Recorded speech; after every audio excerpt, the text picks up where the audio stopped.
What is good, people? It is the KOA podcast. I am Satsuki the Savage. He is everything animated. He is C Tactics. What is good with you fine folks? Wait. Hello, everybody, and welcome to the special 420 edition of the King of Anime podcast. I just realized that as I looked at the date, I was like, today's 420 blazing. Hold on. Smoke weed every day. I think I got my drink right here. Oh yeah, light it up, bro. That's how you're lighting it up. Well, I think you have to take a hit. I know. Oh, there we go.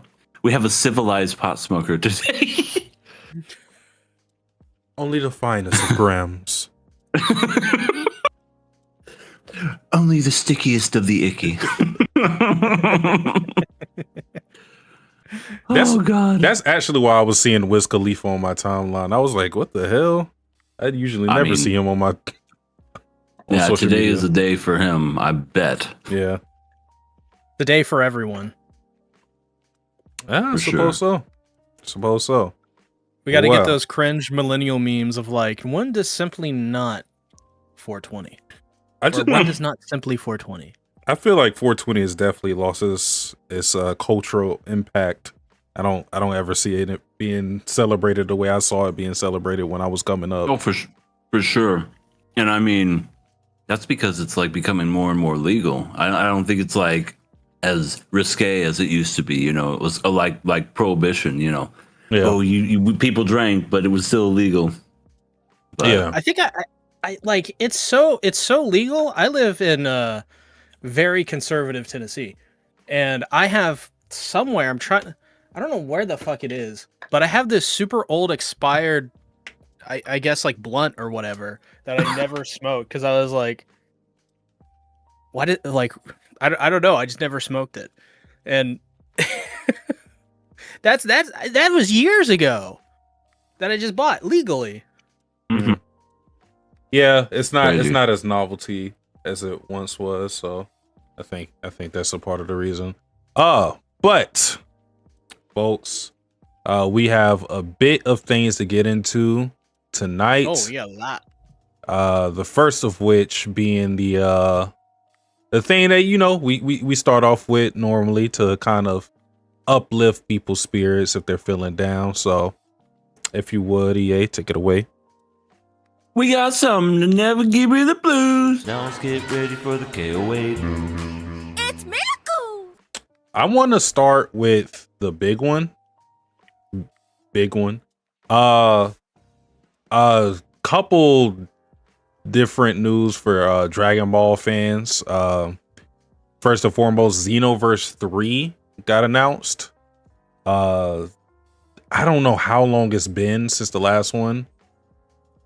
It's been at least, I want to say it's been at least like 7 years since Xenoverse 2. Probably longer.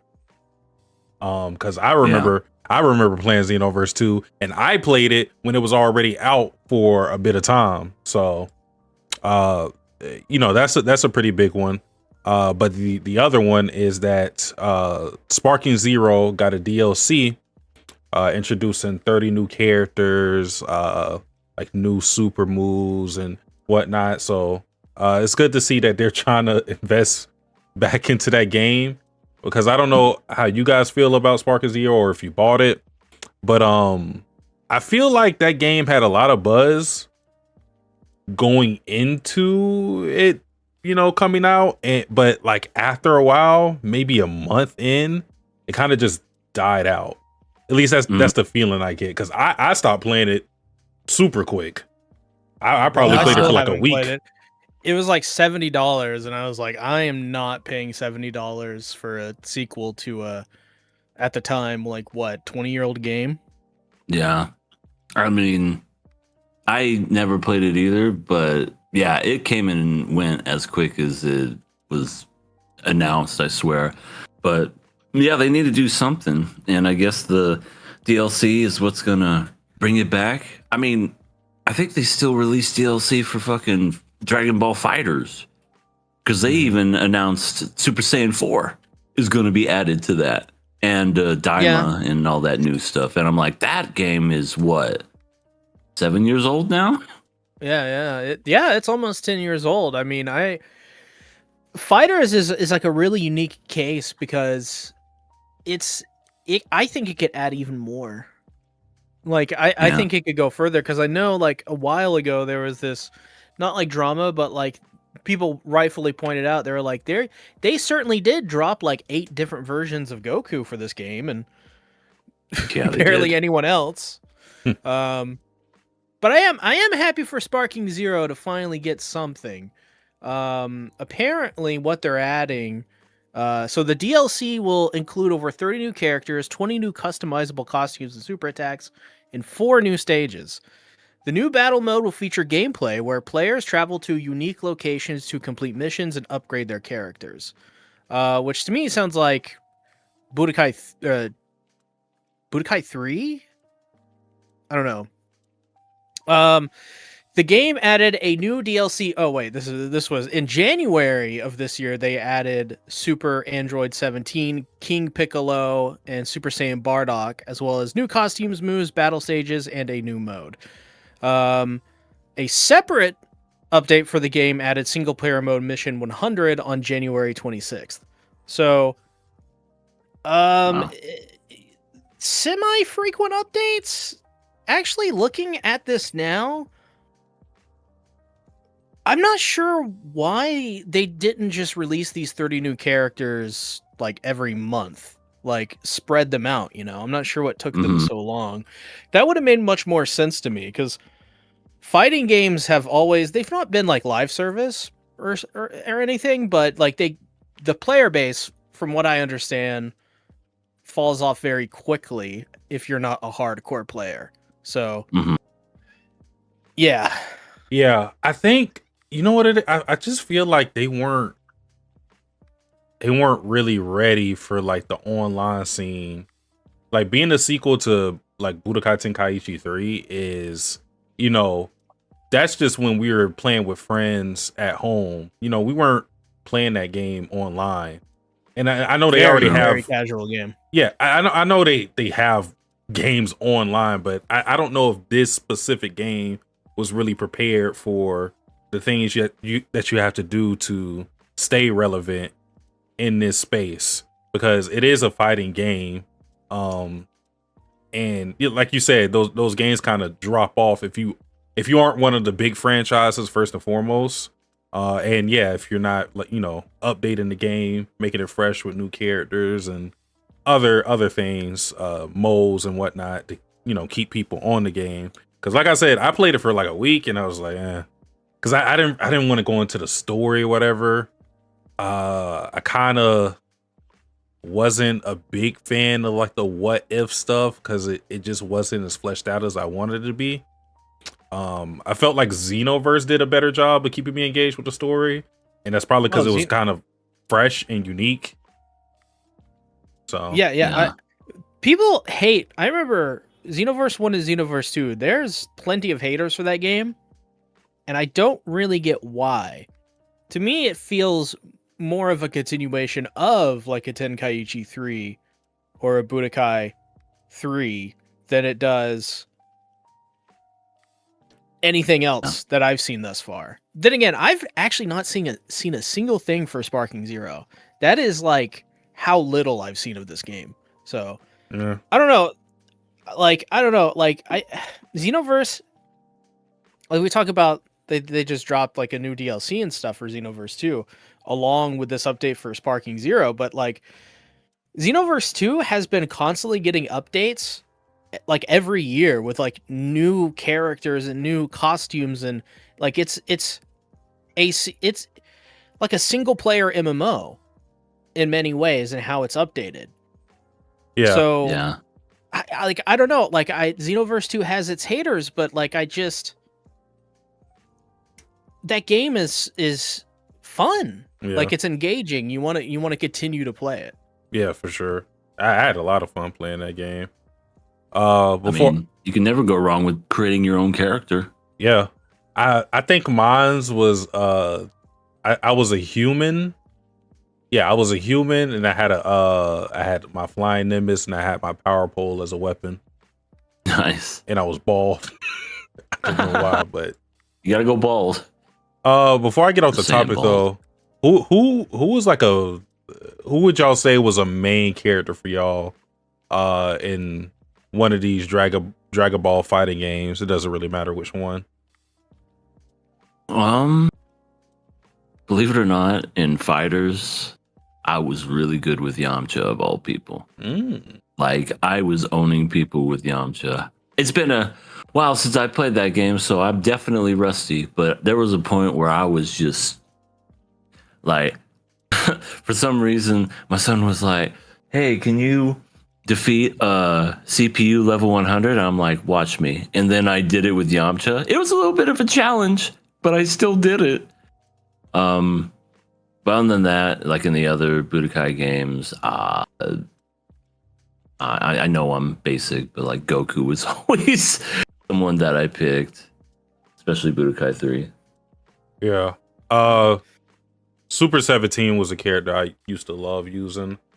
I hated the whole you can't, charge or ki blast, but at the same time, with my play style, it was kind of convenient that I could just gain it passively. So that was a character I really liked. God, I have a couple. Budokai 3, Broly, Cell. Which Broly? Oh, legendary, like big beefed up super ultra. Okay. Yeah, Cell, perfect Cell, obviously. Beat it, take your planet with you. Great quote. Never forget. Though I think that was Budokai 2, actually. There was, I think as well, like Android 18. Oh God, I feel like there was a couple more, but it's been so long. I actually replayed the first two Budokai games a couple years ago, and it was basically just for the single player, so I didn't really get to like mess around at all. But yeah, I think those were mine. Yeah. Okay. Well, moving on from that, I guess this is kind of another 2-in-1 almost. So, Sony Pictures is producing a animated film of Bloodborne. I like the sound of that. Yeah, I don't. I don't know. If it's Sony, I don't. What, Into the Spider-Verse isn't good? I'm on the edge about this because it's Bloodborne. That's true. Sony also, like, I know this is the Sony Pictures side, so totally different corporation run by totally different people and different mindsets and all that stuff. But like the Sony Interactive Entertainment still doesn't understand what they had with Bloodborne. They don't remaster it. They don't re-release it. They don't do updates for it. And to me, I think it's because From Software fucking hates Sony. I think because remember Demon's Souls came out. That was like the first big like Souls game that From like did, and they were like Sony was like, yeah, listen, From, like, dude, your game's shit. Nobody's ever gonna care about it. And then they went on to go third party and release Dark Souls for the Xbox 360, and the rest is history. They're one of, if not the biggest gaming studios in the world right now. And they did it again when they had Bloodborne, and it's just, I don't think Sony understands Bloodborne. I think they know they can just release it and hit the emergency button, and people will watch it, and they'll obviously buy it, and they'll get some sort of profit out of it. But I don't know. I feel like Bloodborne, they just need to let it go at this point, or like give it to From Software so they can make another Bloodborne game. The reason I'm a little wary about it is because a lot of Bloodborne story is told through like ancillary things within the game. It's not like you get a lot from the story just playing the game throughout. You could play that game and not understand what's going on at all. Like a lot of the things, or a lot of the lore is when you check it out for yourself. When you look at these items, when you explore here, you got to like really dig deep for it. And that's why I'm a little wary about it. Elden Ring is a lot more in your face about it. Now, still like background lore with that too, but you understand the game of Elden Ring a lot better just due to like cut scenes and character dialogue that you get. You don't get that much just doing the main story of Bloodborne, just playing it throughout. So that's why I'm a little like, I don't know. It takes the Dark Souls 3 approach, because they came around at a similar time, which was this like perfected, like when Dark Souls 3 came out, From Software basically knew what they were doing, and they were at their peak, and they were doing so many interesting things. And from what I understand, from the little I played of Bloodborne, there's a lot of environmental storytelling than most other Souls games. Yeah, for sure. So if you're going to do a Bloodborne movie,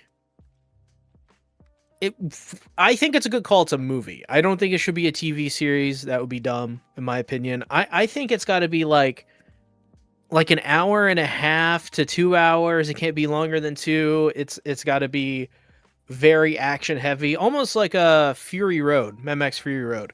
Just lots of action, not a lot of talking. And because I like that it's animated. Like, that's cool. Yeah. That's I think that's another good one too.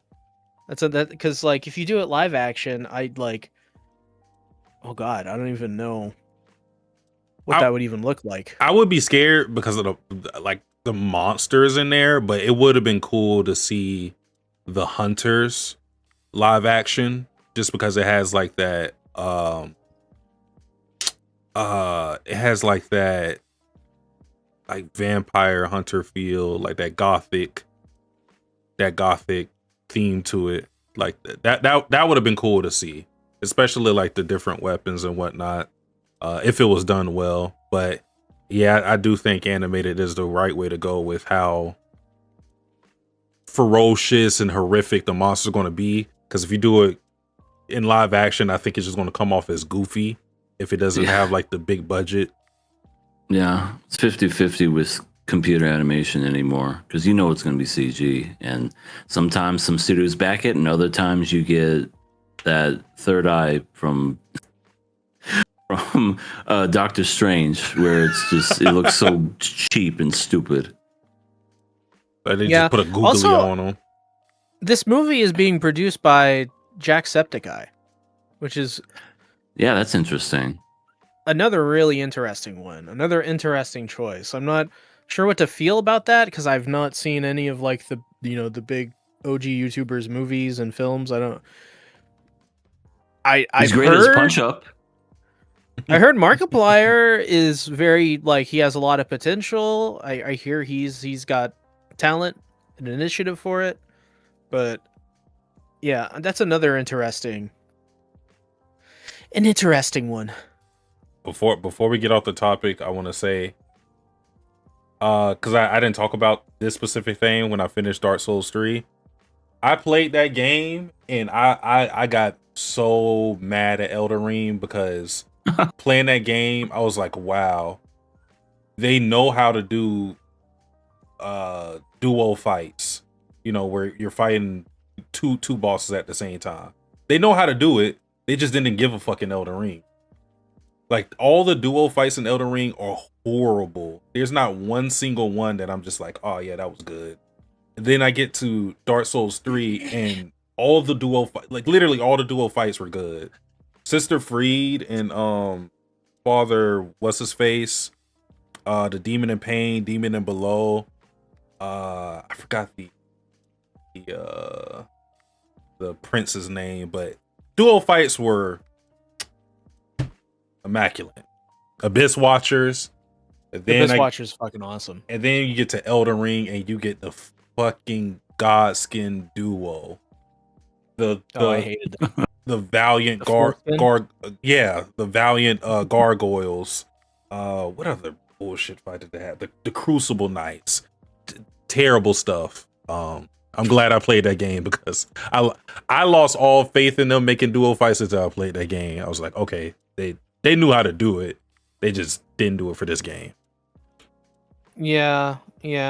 I think what I played of Elden Ring thus far, it doesn't capture me as much as something like Dark Souls 3. I think Dark Souls 3 is their best game, in my opinion.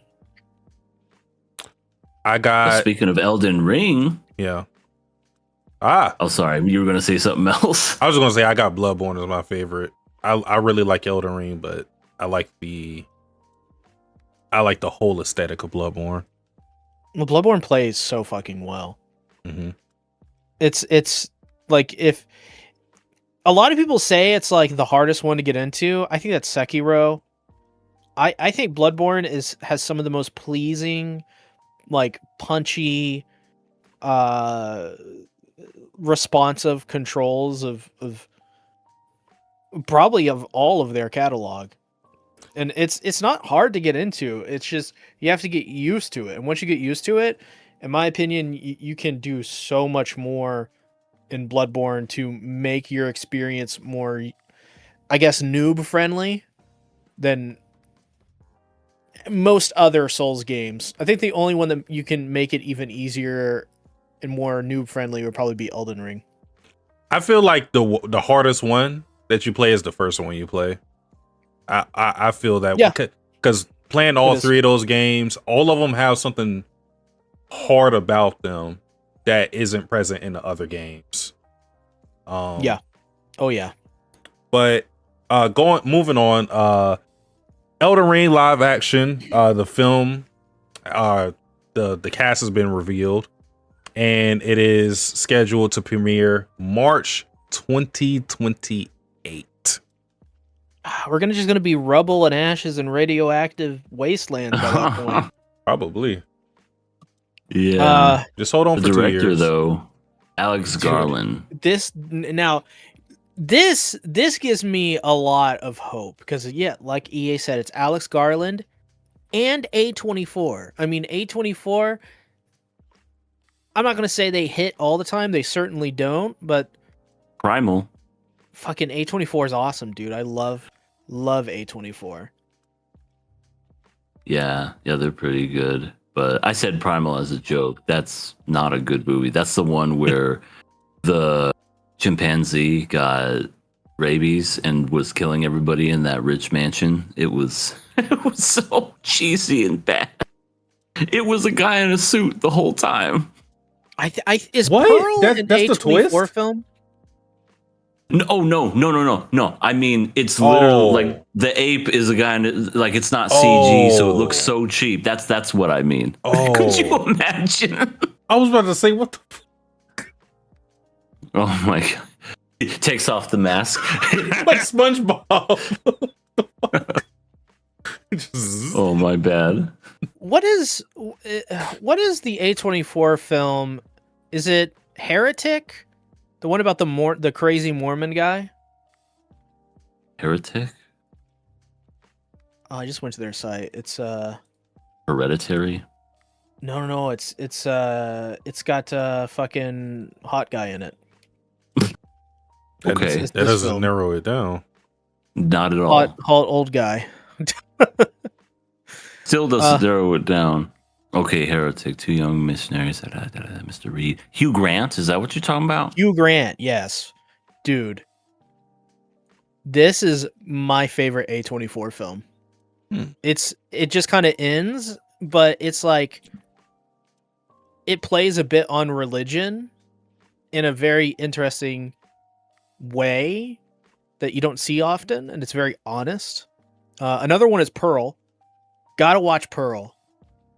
You don't have to watch the two sequels, but Pearl's fucking awesome. You just gotta watch Pearl in general. It's so good. My favorite is The Lighthouse. That one is really fucking good. I've wanted to see that one. I've seen that one. You finally saw it. Yeah. I was confused by everything. I was engaged. It's definitely a movie you gotta watch more than once. And I think the whole confusion is intentional, but I think it's pretty good. Robert Pattinson and what's his face do a great job. Batman and Green Goblin. Yeah, I heard that one's fun. Yeah, like it's it's goofy, but I mean not goofy, but it's like very action packed and whatnot. Yeah. Well, yeah, I have high hopes. That is it for my news. I don't know if you guys had anything y'all wanted to get off your chest. I want to say about the Elden Ring film, the cast. Did we talk about the cast? No. Fucking Nick Offerman is in it. Nope. That's insane. Tom Burke is in it. Yeah, it's like just tons of good actors. Jonathan Price. Mm-hmm. I'm wondering how they're going to do this exactly. I definitely think the story of Elden Ring can fit, like the story that you get in the games can fit in a film, but I'm still wondering exactly like what bosses or whatever are going to be in there. And then I guess too how they're going to utilize some of the actors for what going to be your favorite boss. The one that you always spend the most time fighting. Melania. Jesus Christ. She's definitely in there. The funny part about her is that she's not even a part of the main story. Like, you don't have to fight her to beat the game. Yeah. Really? Yeah. She's optional. Damn. Yeah, she's love to torture yourself, Satsuki. Dude, I have seen footage of people fighting her. I haven't done it yet because I haven't played through the game. No, I need to. Dude, she looks so fun to fight. like over and over and over. No. Don't say that to Satsuki. I wish she was. I thought the same thing. See, I'm telling you, if you fight her, you are going to get pissed off because of that one move that she has that breaks the fight. If it wasn't for that move, yeah, gorgeous fight. It's like dancing, but Yeah, that I one know. move breaks the whole fight. Don't you have to parry it or something? And No, it's you like, can't. You can't bury it. There's somebody said there's some way to avoid it. There's a couple different things you could do. You gotta pray. Well, that too. You can outrun it if she does it when you have spacing. You can outrun it. You have to outrun it and then like dodge into the last slash. Because basically she does three flurries of slashes that are so quick that if it catches you, you're stun locked in there and there's nothing you can do. You can't properly roll out of it. So either you outrun it, you roll through it with like precise timing. You have to like unlock your camera, circle around her, go backwards, go forwards, put your left. I'm telling you, it is like Take your left foot in. It's the stupidest shit ever. I gotta show you footage of my fight with her, and I'll show you like how ridiculous that move is. It is infuriating. Like, yeah. The only one that's like more ridiculous than her in terms of just BS big moves is Radon DLC. He's also pretty crazy. But I like fighting that boss because it feels like the ultimate challenge. Well, Well, it looks like so Pragmata came out a couple days ago. It's already That's right. sold 1 million copies. good for Pragmata. Yeah, Good I for saw you play Capcom, I that guess. demo. Yeah, it's basically about a dad who's not a dad, but he becomes a dad, and there's a girl who colors with crayons. I'll buy 2. Yeah, I'm gonna buy it soon. Another piece of news is the Marriagetoxin series that we talk about is getting a dub. Ooh, I would like to see that. I want to. I w- Did they reveal the cast for the dub? I will be curious how did. they would voice May. Yeah, that's what I'm curious about too. Well, EA, you're going to be very happy. So, Hikaru Gero is voiced by Ethan Gallardo, who did... I have these up. Senior Pink in One Piece. Okay. A very good character, by the way. Hard-boiled. Hard-boiled, exactly. He also voiced...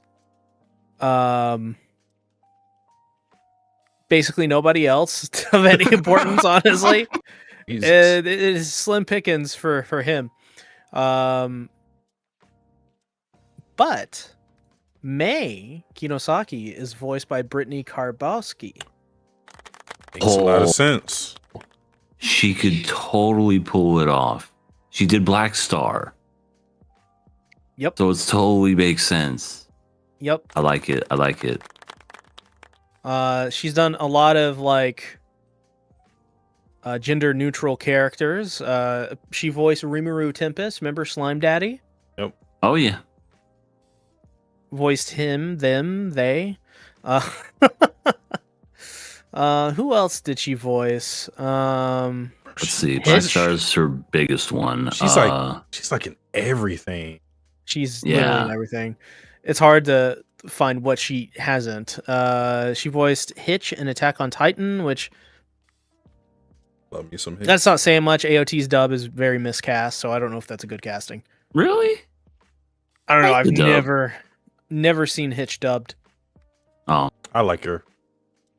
performance. She voiced Mikoto Misaka in A Certain Scientific Railgun. Pride from FMA. Pride from FMA. that's right. Nanachi in Made in Abyss. Just everything. She's voiced everything. Yep. I think she's voiced me at one point. She should. Yeah, the KOA animated film. We were just talking, then all of a sudden she was just like, "Hey guys, yeah, it's me, Brittany Krabowski. Oh, hi, C, how you doing?" We just start calling C Brittany, just like how we do just like we do Laura Bailey. Alone. Oh yeah, and Marlene. Yeah. Akari is voiced by Taylor Murphy. I think that's a good casting. Bugmaster voiced by Marcus Stimac. Tomo Hisa is voiced by Parker Gray. Yosuke voiced by Cody Savoy. Narrator is voiced by Zan Kramer, who I've never heard of. That He Kramer must be new. sounds like an offspring to John or Jigsaw.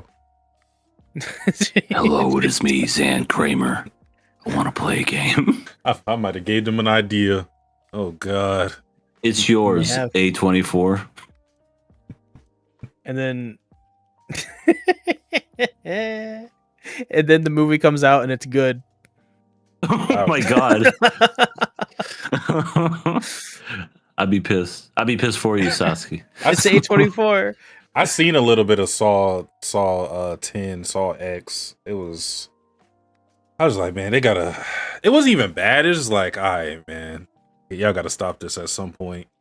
Did you see that Saw one with Chris Rock and Samuel L. Jackson? Oh, I think that was that Saw 3D?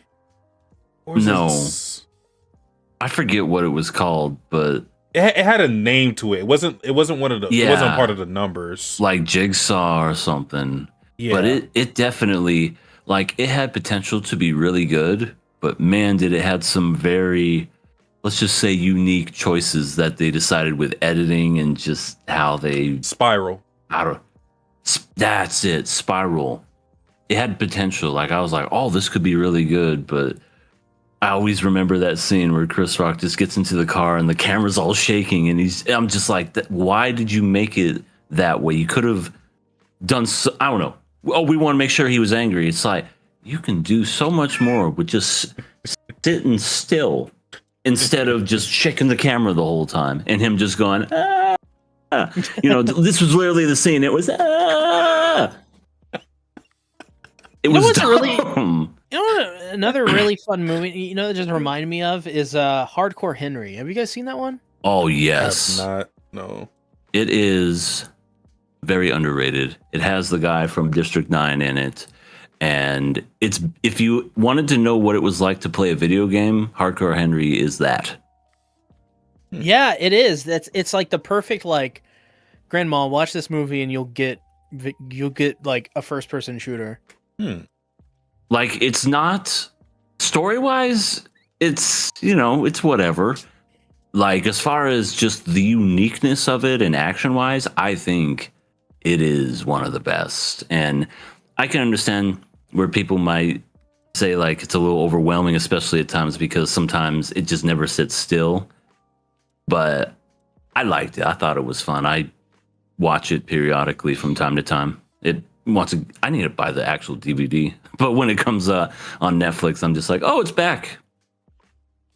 I'm for a watch. Yeah.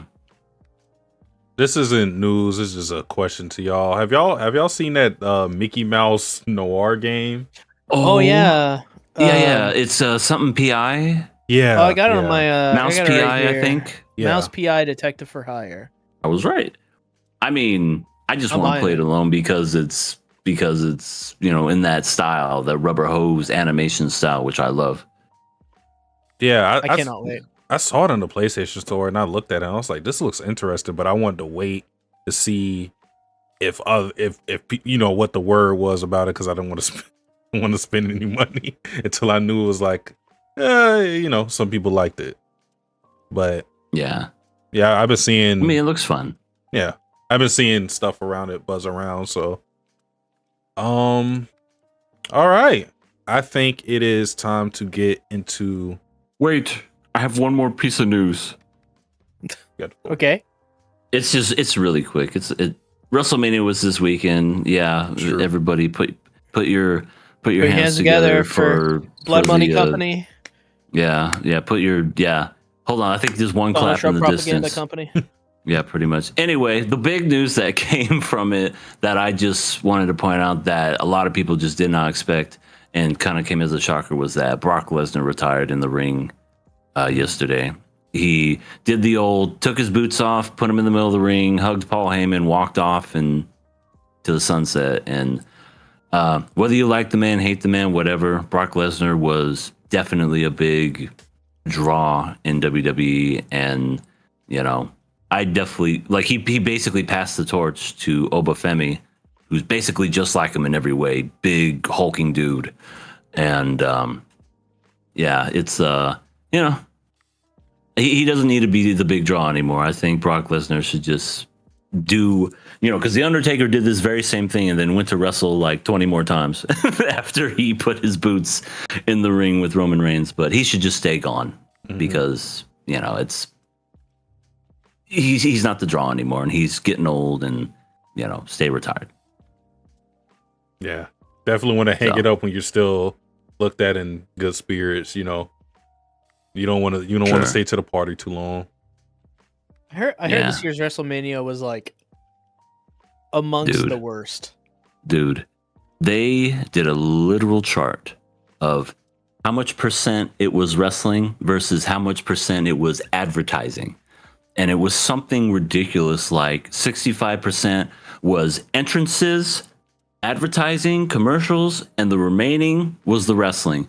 Like the wrestling was shorter than the actual them walking to the ring with their big pyro and entrances and everything, which is just like, God, it's bad. One other good thing, I guess you could say that happened. Jade Cargill was humping Rhea Ripley. So I saw the funny part about that is that's the only thing that I saw. I saw that GIF not too long ago, and I was like, okay, bookmarked. Yeah, save that, please. Essentially, she went for a roll-up pin, and you know, regular people did just hold them and then they kick out whatever. For some reason, Jade Cargill decided to grind herself on top of Rhea Ripley when she was, I'm not even kidding. Like the ref was counting 1, 2, and with each count, she just went thrust, and then Rhea kicked out. And I was just like, what just happened? But yeah, I watched bits and pieces of it. I did watch it in Satsuki's Discord with all of them when they were streaming it for day 2. Day 1, I was at a party, so I couldn't see it. But I did see Cody Rhodes literally get kicked the shit out of by Randy Orton, and his eye was sealed shut. Bro, they brought back the punt? They brought back the punt, and Cody Rhodes suffered big time for it. His eye was sealed shut. It was insane. Cody was probably like, hell yes. I almost died again. I know. He really loves almost dying. Like, when he tore his pecs and everything, he wrestled with it and all that other crazy. It's like, dude's insane. Yeah, absolutely crazy. He also wrestled with a mustache, too, which was debilitating. Oh, man. Yeah. Oh, yeah. There's the wonderful GIF. There it is for your viewing pleasure. That'll be etched into everybody's minds. The name of that Twitter account is quite interesting. I didn't even check. Oh. 4S. Oh. See. Well, I think it's time to talk about our shows for tonight. The first one being C's show that we have for Nakama Club. Yes, we are talking about one Blue Gender. Blue Gender. Episodes 5 through 7. This, I watched this in my Discord server last night. Yeah, it was last night because I was there. Yeah. These sets of episodes are pretty good. It's really funny. Like back in the day, when I first watched this, I really love Blue Gender. But now that I'm watching it again as an adult, and I don't know if it's just because, which to be fair, I watched this as an adult too, but now that now that time has passed on it, and I've separated myself, these batch of episodes just made me go like, man, this series is so fucking cool. Like, it's just cool. It's different. It's unique. It's got so much character and charm to it. It's got the history and the meaning of it behind it. It's got amazing music. Amazing. It's just like, what more do you...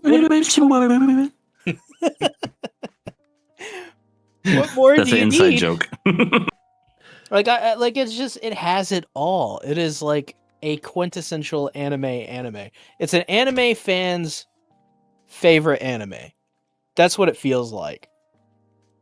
But these 3 episodes 5 through 7, all really sort of focus on Yuji and Marley's Marley. Laura Bailey. Marlene, Laura Bailey, their characters. Episode 5, though, is really depressing. It's sort of the end of, like, I don't know, I guess you would call the first 5 episodes like the Yuji wakes up arc. Sure. This was... They go into this facility, they find a blue that's hatching, and it is now evolving to cover up their weak points. So they have to go and report in to the people up in second Earth and be like, hey, we're still alive. And then they're supposed to get to Balkaner Spaceport. Because that's where, as Marlene says, all of the people left alive on Earth go to go up to second Earth. And this really culminates in rallying all the refugees to a specific choke point so they can use them as bait in the hopes that they lure all the blue to one place so that Robert can blow himself up and annihilate all the blue, which will then allow Marlene, Laura Bailey, and Yuji and Joey to escape. So, what did you guys think about this episode? It was rough. It was rough. I honestly didn't expect that many people. Hell, I didn't even expect Joey to... Spoilers. Joey to up and die. Because I thought these were going to be characters that were going to be in the long run. But as soon as Joey died, I was like, oh, well, anime logic tells me that everyone else is fucked then. And sure enough, you see, what's his name? Bradley? Yeah, Bradley. He's also like wincing and holding himself. I'm like, he's die next. And that's when he said, take your men, I'll distract you. And did the whole Arnold Schwarzenegger yell in Predator. And then just blew himself up. Not before he got a smooch from Laura Bailey, though. Oh, right. That was very like odd because me and C were watching this and I'm like, oh, are they gonna kiss? Look at that. And then all of a sudden, I was like, oh, they did. Because, you know, Joey had his hands full, so to speak, when it came to the other day. So I was like, okay, there's no way they're gonna kiss. Okay, they did. They just kissed. All right, that's cool. Wait, if Laura Bailey's giving out all these kisses, where's mine? You're not a soldier. Right. You're not a soldier of fortune. But that happened. I feel like for what you got to suffer through, I feel like the kiss is not even worth it. Oh, hell no. I mean, poor Yang or Jung, she just stood there. I'm like, her fate is fucking sealed. Everything's in slow motion. Yuji's having flashbacks of him saying, I'll protect you. Everything's going to be okay. I'm like, she is going to be a pancake in like 2 seconds. And sure enough, she got took by one of the bugs and Yeah, poor her. But Yeah, they killed her like a TikTok edit. That's what you would see like Vine or something. Like, you hear like the bass sound effect. It did feel like that for sure. But Put it to a Will Sasso meme if it's on Vine. Lemons. Back a long ago. Put it to that what's that popular one? Wicked, the da, da, da, da, da. And then just as soon as she gets taken by the bug, da, da, da, da, da, da, da. It just there she goes. The thing is, I thought initially what was going to happen was that Yuji was going to shoot her because of what she said, that she didn't want to get eaten by the blue. So I thought he was going to make that choice initially. Damn, that dude, that would be brutal for Yuji. Holy crap. He's awake for like 2 hours and he's like, "Ah, shit, I gotta kill the little girl." Yeah, that was rough. We had a wonderful cliched "get out of here, you stupid animal" scene. Yeah, which was great. It's just like, oh, the dog. Oh, is he gonna leave? Go on, get. I don't love you anymore. Starts throwing rocks. You dumb dog. You stupid dog, get out of here. You just hear "Arr!" as it runs away. Like, well, it's either gonna be saved or died. And we found out at the end, old Poochie lived. Yeah. I can't say if that's good for him or not, but the dog did live. I mean, very sad. Yeah, because the dog lived, and Yuji was just like beside himself. No, no, I'm so sorry.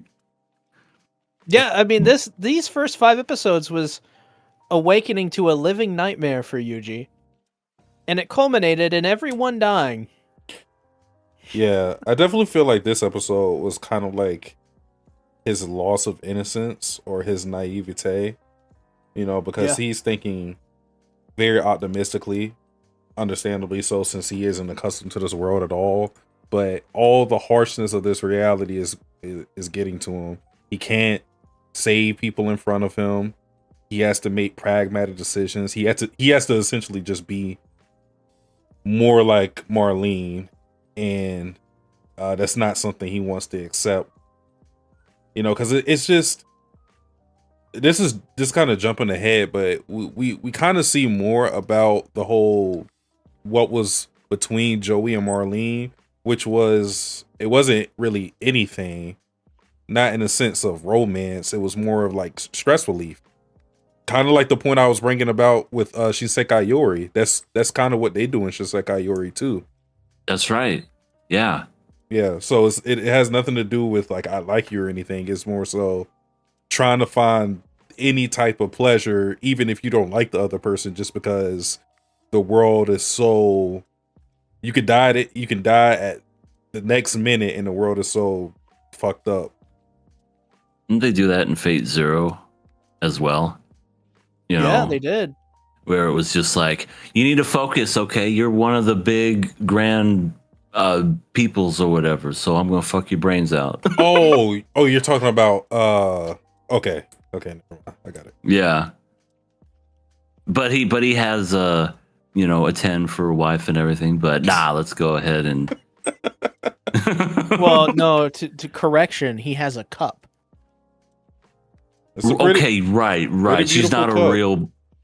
I mean, that cup, you could fill it up if you know what I'm saying. Yeah, fill it up with anything. Oh man, but yeah, it was also depressing episode. Oh, one amongst the most depressing, and which is kind of like insane, because these first 5 episodes were depressing enough. But that will continue. This is a very depressing series. Oh, beautiful. Not the most depressing you'll ever see, but it is like it's pretty grim at times. Yeah. But it does have some levity here and there, which, well, that is in episode 7. and technically the next episode too, a little bit. But yeah, I think the highlights for me in this episode were Joey's death and the heroic sacrifice. Yeah. I think for me it was just the ending of Yuji collapsing, because it's just like everything is finally getting to him. He already, you know, we joked about, you know, how a character like him would be perceived, and the whininess and everything, even though it's completely understandable.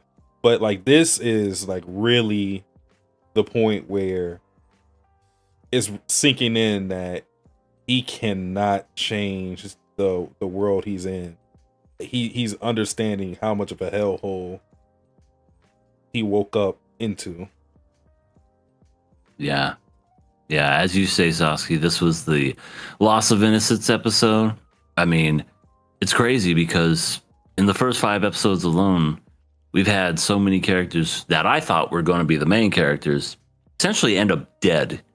You know, Chris Sabat, the rapist, Joey, the... Wait, what? Okay, let me rephrase that. That does sound bad. It's Chris Sabat's character that he voices, the rapist.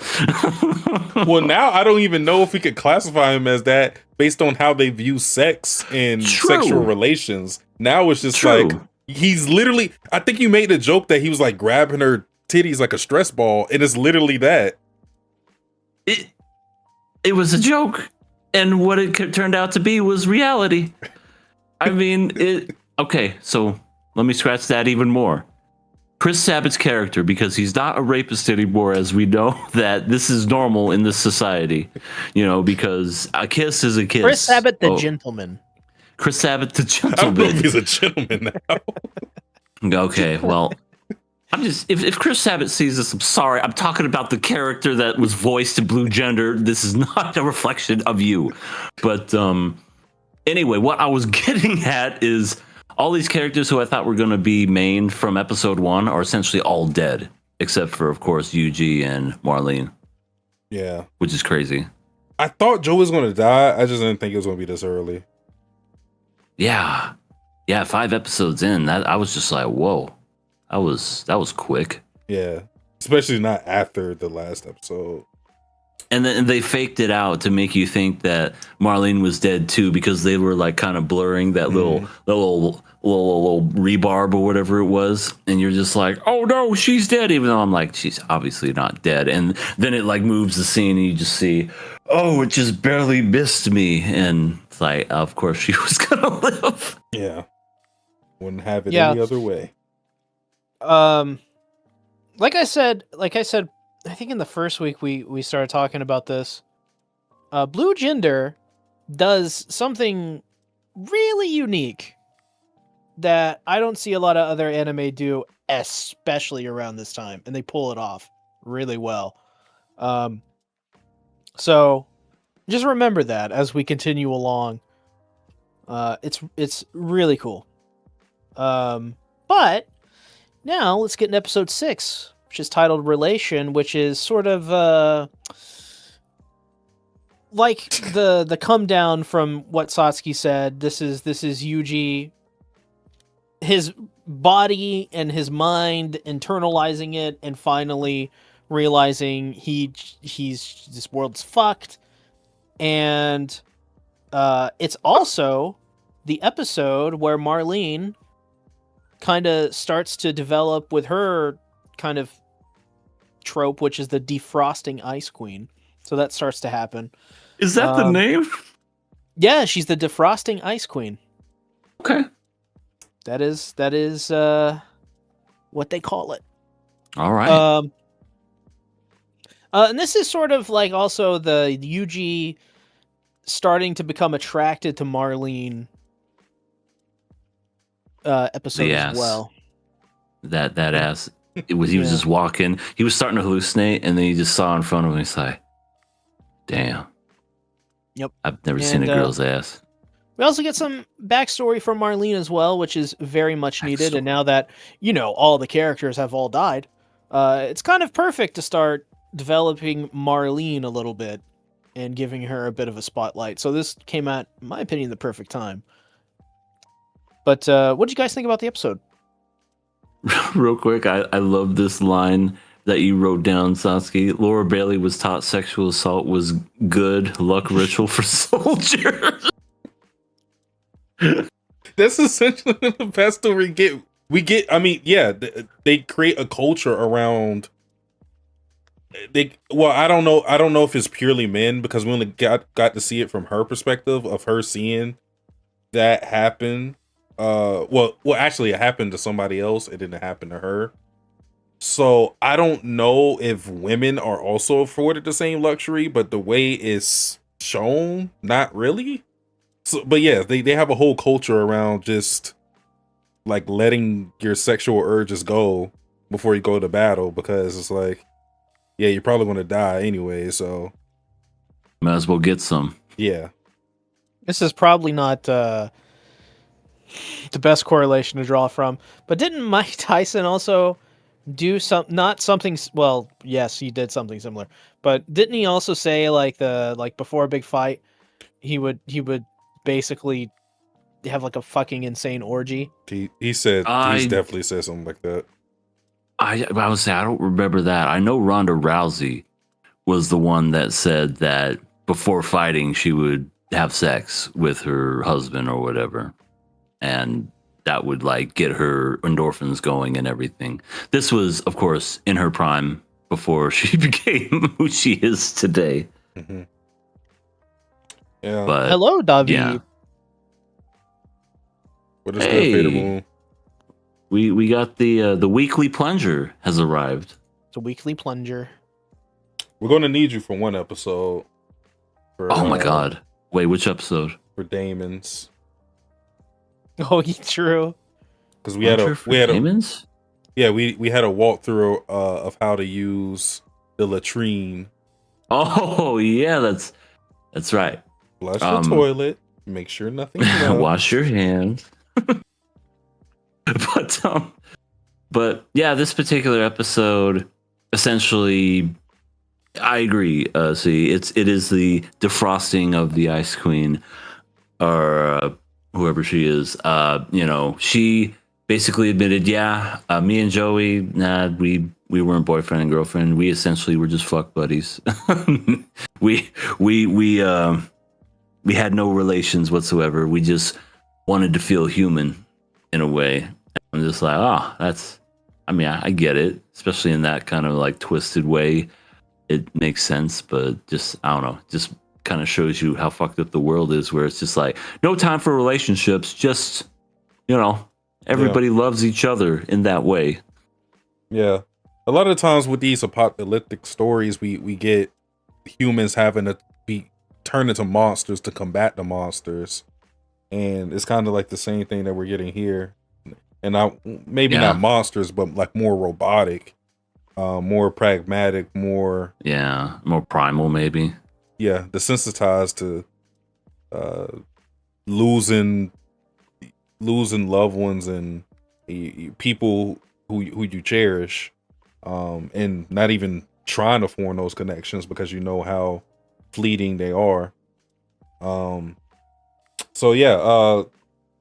This was Yuji going full goon mode for Bailey, which I feel like it was really like he already had sort of a crush on her before, so it the being pressed against his back, so like it being more prominent here, I feel isn't even necessarily. It's part of their relationship getting better, especially because of how the episode ended. But I also feel like it's more so him adapting to the world now, because he doesn't have any support other than her now. So he has to step up and fill the shoes of Bradley and Joey, and he can't get as lucky as he once did. So he has to, not saying he's going to change in terms of like wanting to help people and whatnot, but he has to go about things differently. He has to act more smart. He can't walk into situations naive the way he was before. or is just want to get him killed just like everybody else. Was this no, this wasn't the episode. Okay, so that's all I have to say right now. Yeah. This episode, Laura Bailey was going to fall to her death, and Yuji saved her life. And, you know, she just kind of missed her footing when they were walking along the mountain that didn't have an escalator, damn it. I wish it did.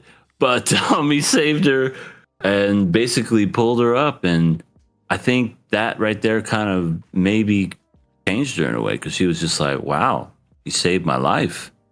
Well, I think it was interesting because, like, for that to happen, she was already falling behind Yuji, which I found interesting because she's been the one that's, like, you know, on top of things, being on point at every juncture.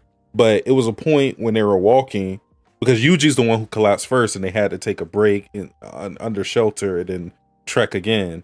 But this time she was falling behind, and it seemed like she was getting tired.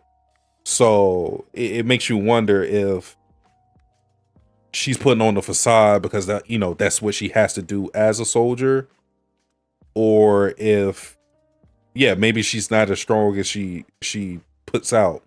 Because she had this, I think it was a drug that she was trying to give to Yuji when he was, you know, when he woke up from, you know, collapsing. And I don't know if she took it or not, but she kept looking at it. So, and I imagine whatever it is something that they give to you. I mean, it probably is like some morphine thing, you know, given soldiers, you know, so soldiers are numb to their pain considering what they had to go through. But yeah, I just think she's not as strong as one would think, given what we saw here. You could say she's defrosting. Oh, she's not as badass as she was before. Now she's getting a little thaw. Is that what you're saying? She's getting a little thaw. Yeah. Exactly. Yeah. I mean, that is exactly what this episode is, because the episode is mostly about understanding the world as it is. And so that also means understanding your fellow people as they are. It truly was just an episode dedicated to, I don't know how to word this, just like two human beings just getting being to know human each other. beings to one another. Mm-hmm. Yeah. And just going through the motions. Which I there's this really interesting detail that I don't know if this is just because the dub is very outdated at this point, but at one point, Yuji, it was after saving Marlene, Yuji's like, you know, back in my day, men used to hold the door open for women and we used to take care of them. And then Marlene says something interesting. She says, women? What do you mean? Yeah. Is there no concept of man or woman anymore? Or is this what it probably actually means, which is just there is no, in this world now, there is no such thing as humility or chivalry or common respect for your fellow man and or woman. Well, that too, but I think there isn't a concept of gender considering the world that exists. They still have the concept of sexes because that's biological, but like Right. the concept of like even gender roles, I don't think exist anymore because like everybody, because everybody has to pitch in to do the same shit. Like the women are trained just as the men are. They aren't separated by anything. So yeah, I think that's what it is. It's just that, yeah, that there isn't any holding the door for a woman or anything like that, because it's like everybody has to do the same thing now. Yeah, everybody's gotta lift their weight. Yeah. Yeah, I could see that too. We essentially get the backstory of Marlene, and yeah, she was 10 years old when her parents were killed. Oh my God, she saw all the horrors and people saved her, and she got raised on Earth 2 to be a soldier, and she was like one of the best when it comes to like shooting. And then yeah, she found out about missing and all that other good stuff. Then she just kind of like returns the favor to Yuji to kind of like thank him, and it wasn't anything sexual because to her a kiss is a hey, thank you, or yeah, good luck or whatever. So she does the same thing to Yuji, and Yuji literally splits his pants with a boner as huge as it was. It shoots through the core of the earth. Kills several blue in the process in Australia. That's the power of Laura Bailey. He just went boom. Oh my God. Laura Bailey kissed me. Oh my God. I felt her boobs pressed against my back, and then she huddled up for warmth the other night when I had that fucked up nightmare. Oh, yeah, and now that's she true. kissed me on the lips. Yeah, I'm in love. Yeah, I think this is the start of their romantic relationship, and I think it's important. Relation? You know, deadly relationships. No, it's the name of the episode. Oh well, yeah, But- that too. Yeah, that too. Yeah. Deadly rel- But it's like I think it's important for Marlene, like being human. Like love is just a thing, you know. Like it's a part of the human experience. It would, in my opinion, it wouldn't make sense not to include something like this in Blue Gender, especially for a character like Marlene, who is, as DA said, like she is a weapon. So for her to defrost and open up, you almost have to have a situation like this occur, and what more perfect moment than an A to B storyline like this? Yeah. Yeah. And this ends the first disc on the DVD. Actually, that ends the second disc. Oh, that was the second disc. My bad. Yeah, there's 3 per disc. My bad. There is a lot of discs in this set, by the way. I don't know why they do 3, but actually, I think I know why. The DVD version of this, the Viridian collection version, which is what I have, by the way, fucking cool. Every disc has extras, like something really cool in it. So, but yeah, something also really cool is episode 7 of Blue Gender, titled Sympath, aka Beach Episode. Yeah. For like 2 minutes. Yeah, for like 2 Yeah, minutes. yeah. That's it. They were walking in the desert, and wouldn't you know it, they found a oasis in the middle of the desert. And their first instinct wasn't, "Oh God, the bugs!" It was cannonball, and they just. Well, to be fair, Yuji was the first one to jump in. Yeah. Yeah, Yuji not letting Marlene have any of that fun. Marlene's just like, damn it, Yuji, always having fun. Yeah. I mean, she did get in later and drink his bathwater after, True. she got True. comfortable. She certainly did. And I love Yuji's reaction to that, which basically was, "Girl, huh? Yeah. Girl, sexy boob, me wants wet." Seeing hard nipples. Because I don't think she has a bra. And then, to be fair, he wasn't, he was like that for a little bit, but then he reverted back to almost kind of like Stark in Freerun, where it was like splashing and getting her wet and everything, because that's something he would do to Fern. That is something he would do.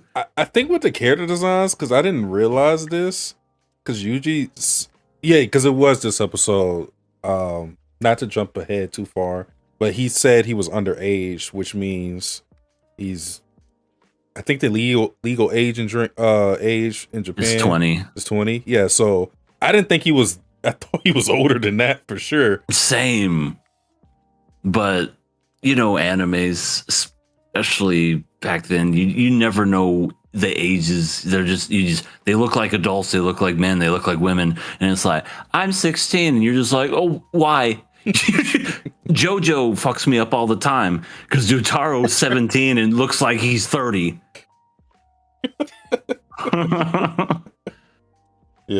Yeah, but I caught that too. I was just like, oh, well, 18. And he's like, no, actually, I don't know how old he is. He just said he was underage. That's all we know. He's under 20. Yeah. Technically, he's over that because of the cryo sleep. True, if we want to be technical. So for him to say, oh, I'm underage, it's like, you're not underage anymore. But that goes to show you, like, still who he is as a character, to even think about drinking laws in the fucking apocalypse. Yeah, right. Yeah. He should be at the very least 37. Right, because of the cryostasis and everything. Mm-hmm. Yeah, you're also right, Satsuki. Like his mindset still is of that innocent kid, because that's all he still knows. He hasn't learned the world completely yet, and he's still used to those times. But we get introduced to Dice, who turns out to be a very rude man to Marlene for no reason. Of the king of misogyny because of this episode. Straight up fucking knocks out Marlene, punches her in the stomach, and then Yuji sees his girl get knocked out and he goes, damn, teach me how to do that. Wow. I'm like, yeah, I like men now. I mean, when he first saw him, he blushed too. So, what I think, what this was naively trying to get across, because this is very clearly written by men, is for sure. Very, very, very. The fact that we have a defrosting ice queen, in of itself, shows that. But was it supposed to be as like, oh, this is like his first, like, parental older figure in his life. Mm-hmm. Just a shame it was not a good one, but the show presents it as such.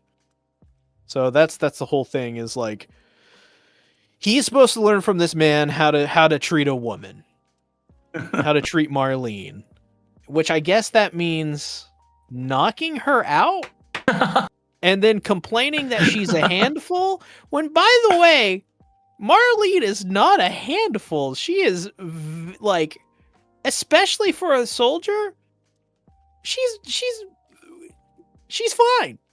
Well, beyond fine. First, welcome, Ellie. Second, what's up, Ellie? Ellie, hey there. Not to defend Dice, but I'm going to defend Dice here a little, because King Misogyny's back. Because when he revealed who he was, being a former soldier, and of course that means he's abandoned his duties to Second Earth and whatnot, Marlene from that point was like not cooperative. She held him at gunpoint. That's how he ended up knocking her out, because she held him at gunpoint and he was like, "Whoa, Missy," blah, blah, blah, blah. And then he did the whole, that whole thing to John. Yeah, and then that's when Yuji was like, "Who is this guy? I want to know him." Yeah, and then Marlene was about to kick him in the nuts, I think, because I think that's where she was looking, and then that's when he knocked her out. So it's not like he just knocked her out like for fun. He was defending himself. But that's also a good point. But it's a good point. It's still funny. It's still funny though. I do agree that he is. It seems like trying, because he keeps like shipping Marlene and Yuji, So and then he has like this story of trying to avenge his loved one from the blue that we keep fighting in this episode. So it definitely feels like, yeah, he's trying to be the mentor to be like, yeah, Yuji, you need to, let me show you how to eat pussy. I don't know what you're doing. Like, Pussy too? Pussy too. So that needs to be a soundbite. But I also feel too, his purpose may be just kind of to show Yuji a path that he can be who he is without having to adapt to where Marlene is, which is to say, like, because Dice is self-sufficient. Like, I don't know how long he's been living on Earth since he's abandoned his duties as a soldier on Second Earth, but he's kind of just like blazing his own trails while just maintaining, like he maintains his morals and his ethics without having to sacrifice it. And I feel like maybe that kind of gives a foundation for Yuji in which he sees that maybe I can do that too. Not saying he has to live like him, but he can adopt his philosophy of stay true to who you are, and you don't have to conform just to adjust to how the world is now. Because I feel like when you fully adjust to the world the way it is, that's when you stop being human. That's why Marlene feels so robotic, and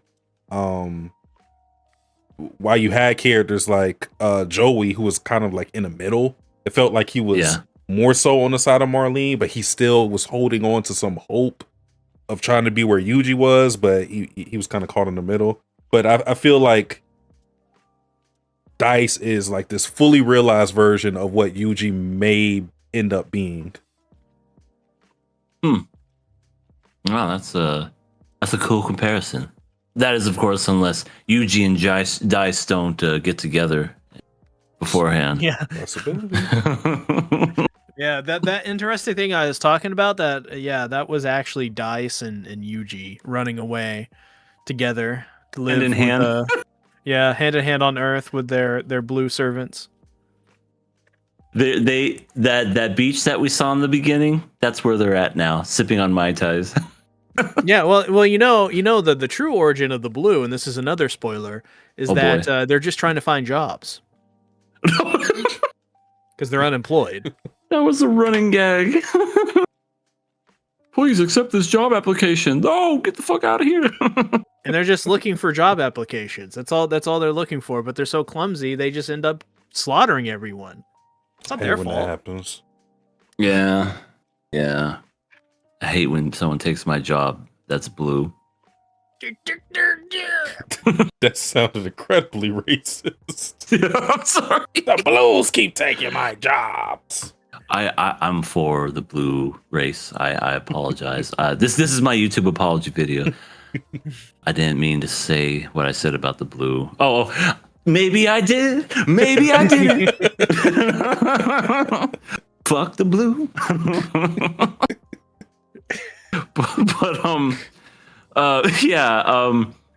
Yeah, there was a blue that kind of like cock blocked everybody at the beginning. In the beach episode, they fought it ran away, and then it appeared at the end.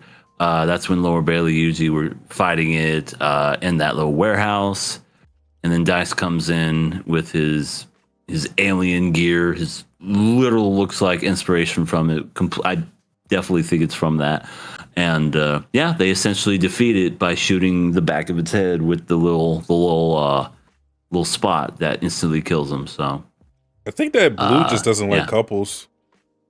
I don't think so. Like, he killed Dice's significant other, saw them splashing each other in the pool, and was like, I gotta ruin this shit. And then saw him in the warehouse and was like, that's it. I'm sick of all these relationships. I'm the only one here. I'm gonna ruin it for everybody. Yeah. But that's essentially how that ends, and it looks like we now have a new member. Dice is a part of the crew for now. Yeah, he's gonna steal Yuji away from Marlene. And Marlene's really gonna be confused. she's gonna go, boys don't kiss boys. Boys don't kiss boys. He just runs away. She's gonna run away. Hey, wait, you forgot your gun. Ellie says, I like to call blues bass guitars as an insult. And hello, Crystal Lycos. Good day, sirs. Good day to you. Good day. Good day, Lycos. I love that. If it wasn't for those dirty blues. Though I do like I don't know, I thought it was kind of a reference, a mirror from the previous episode and the beginning of the series, technically, which is Marlene tells Yuji to get out of here. She's going to use herself as a distraction to save Yuji, which of course her mission is obviously to make sure Yuji is protected and gets to second Earth. But I thought it was really nice. They repaid each other in these episodes. Yeah. Yes, they did. It definitely, well, yeah. It feels like episode 5 was a turning point. So it's like whereas like episode 5, Yuji was learning from Marlene, Joey, Bradley. It feels like Marlene now is learning from Yuji, like how to be human again, because she can't really get in that mind state anymore because of how the world is. So like nobody around her would have like this fresh experience of being able to bring things back, like human decency, chivalry. There's nobody in her life that would be adept at that. So having Yuji, I think, is just as big of a boon for your Marlene being in Yuji's life, vice versa. Like they both benefit from learning from each other. Yeah. Oh, absolutely, for sure. Love is as love does. Am I right, fellas? Yeah. Damn. Quack. Yeah. Where do you guys think the series is headed next? Because now we got Lord only knows. Marlene defrosting. We got Daddy Dice, and Yuji is sexually confused. Dice is going to get killed by some other soldiers. Oh, for sure. Second Earth. For sure. Since he abandoned, they're going to kill him. Yeah, they're going to draw and quarter him. Oh my god. With blue. Oh my god, they're just going to kiss him to death. No. I didn't want this. Take this, Dice. Die. No, not the kisses. Because it whoops, hit my microphone. Because it seems like they were trying to get back to Earth too, so now the whole mission is trying to get back there, and I feel like where we're going right now is almost kind of in an episodic route, like the old school animes of Trigun and Cowboy Bebop, where where they end up, maybe we're going to encounter new things, new blue, new situations, new people. It's going to be like that for a while, probably until they are finally able to get up to Earth 2, because it seems like they don't have a way to get up there. Hence, they've been trekking the desert and even the frozen Alps, it seems like. So it just not looking good for them now, but they're going to meet some friends along the way that are surely going to die. Yeah. Well, is that all we had to say about Blue Gender episodes 5 through 7? Just that I want there to be a realistic version of the ending where that small sliver of the section where she's underwater, it just to be like. So the inside joke, Satsuki, do you watch the ending song? Have you seen it all the way through? I haven't seen it all the way through. Okay, so Laura Bailey's singing it. Her character is nude and just floating in water and everything. There's a scene where she's completely and totally underwater, And my joke is when that scene comes up, because she's singing the whole ending and everything, is to have her, it's someone to redub that, but just underwater going, it would just be so Gotta give it the ambiance. Yep. Because I Immerse you. think that would be hilarious. All right. I love it. I love it. Yeah. Well, we are on to tonight's entertainment, as the Joker once said. We have Killer Kiss. episode 3. That should be what like we do for Killer Pass now. Killer Kiss. So kisses, we're passing it. Yeah. Like Well, that's so Satsuki, dope. we had to change the whole. you have a new thing to add now, Satsuki. You got to make a kiss thing going. Why am I fuzzy? I do like Focus. that opener, There we go. but we'll talk about that. Oh wait, But we're yes, talking about Matt Damon's of the Shadow Realm. Oops. Yes, Matt Damon's of the Shadow Realm, episode 3. This is a Killer Pass, Killer Kiss episode. And this particular episode is basically a whole culture shock when it comes to Yaru and even right and left, which they were named this episode. Because they apparently could have had any name they wanted. And he said, I have an idea. It's going to be the most brilliant idea in the world. Now, hear me out, guys. You're left and you're right. Brilliant. Fucking brilliant. Give this man an award. Give this man an award. Oh, so they're essentially named what we already assumed what their names were going to be. But yeah, a good majority of this episode is, like I said, just kind of like the whole culture shock.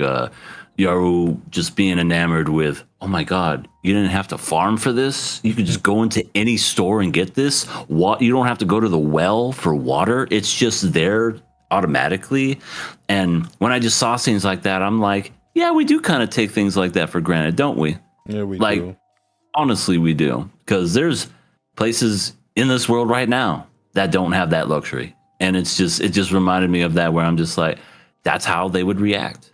That's exactly how they would react. Michigan. With the damn water. Hard work definitely makes you appreciate conveniences like this. Because imagine having to do all what he has to do for food, hunting, farming, harvesting. It's Well, it's in the season too. Mm-hmm. yeah, it's like that thing. Take what you need and be on your way. Holistic living makes you the less you have, the more you appreciate. Absolutely. But yeah, we're learned about all these different, essentially, like powers that happen. In this particular episode, it kind of goes with what you were saying, Sasuke. The opposites, the yin and the yang, so to speak. Yaru and Asa, they have some powers. That's my guess as far as like what's going to happen, because they mentioned I forget exactly what it was, but essentially right twins prophesized to tear apart the world. One has the power of break and one has the power of seal, and I guarantee you it's the two of them that's going to have those powers. Yeah, that's my guess. Definitely gearing up for that. We know, or we can infer that the break power was used to break the seal. Yeah. Initially. Now, was that Asa? Maybe. The reason why Wright brought it up in the first place, I think, was because he fought Asa momentarily. So maybe he experienced that power, and that's why he brought it up in the situation he brought it up. But yeah, it's but because they're day and night, because they're twins who were prophesized to usher the world into complete chaos, so to speak, depending on how they're used. Yeah, I think that's a safe assumption that she has break and then Yoru has seal. Yeah. That's where I think it's headed for sure. Yeah, we learned a lot this episode. We learned a little bit about the Kakimori clan, which is the group that Asa's that Asa is in, Asa, Gabby, and the other guy with glasses, Kagemori, Jin Kagemori. And they were originally a part of the village, but they went down the mountain, branched out because of their philosophical differences, and went their own way. So they're all a part of the same umbrella. That's why these guys know each other. Dara and Kagemori, that is. And considering what we see in the opening of these guys all together, they're probably going to merge back again. Not those clans per se, but the people involved in them are going to, work with each other, especially since the characters belonging to each faction are like literal twins. So Yeah. they're going to come together at some point. I think so. Some funny things happen at the beginning. Dara and Hana are like, we gotta think of something for Yaru. Let me think. We gotta make him blend in. We gotta do something that makes it look natural. Oh, I know. Let's you and me get married. Yeah. Dara just really want to find a way to make that thing happen. Oh, for sure. And didn't they say like she's a lot younger than him too, which makes it even weirder? Yeah, we don't know the ages. I would assume that she is an adult. I would say, if I had to guess, I would say Dara's like late 30s and then she's like early 20s, if not just 20. It's just like, wouldn't it make more sense if like you were my cool dad or something? And he's just like, nah, I divorced somebody and got with somebody younger. Yeah, he's creating all these scenarios, and I was like, yeah, he's going to put any excuse, so he can find some way to say like, yeah, we need to have a sham marriage. Yeah, it definitely reminds me a lot when I see stuff like that of like the comedy in aspect in Full Metal Alchemist, just the goofiness, especially with the faces that they make and all the random blow-ups and the wiggly animations that they do. Yeah. It's totally on point. Yeah, it brings that like mid 2000s, late 2000s anime feel back into things with the writing.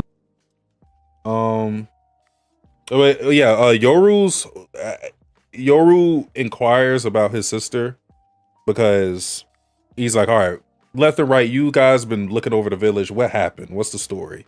And essentially 10 years ago, Yoru's parents ran off with Asa, the real Asa that is, down the mountains, never to be heard from again.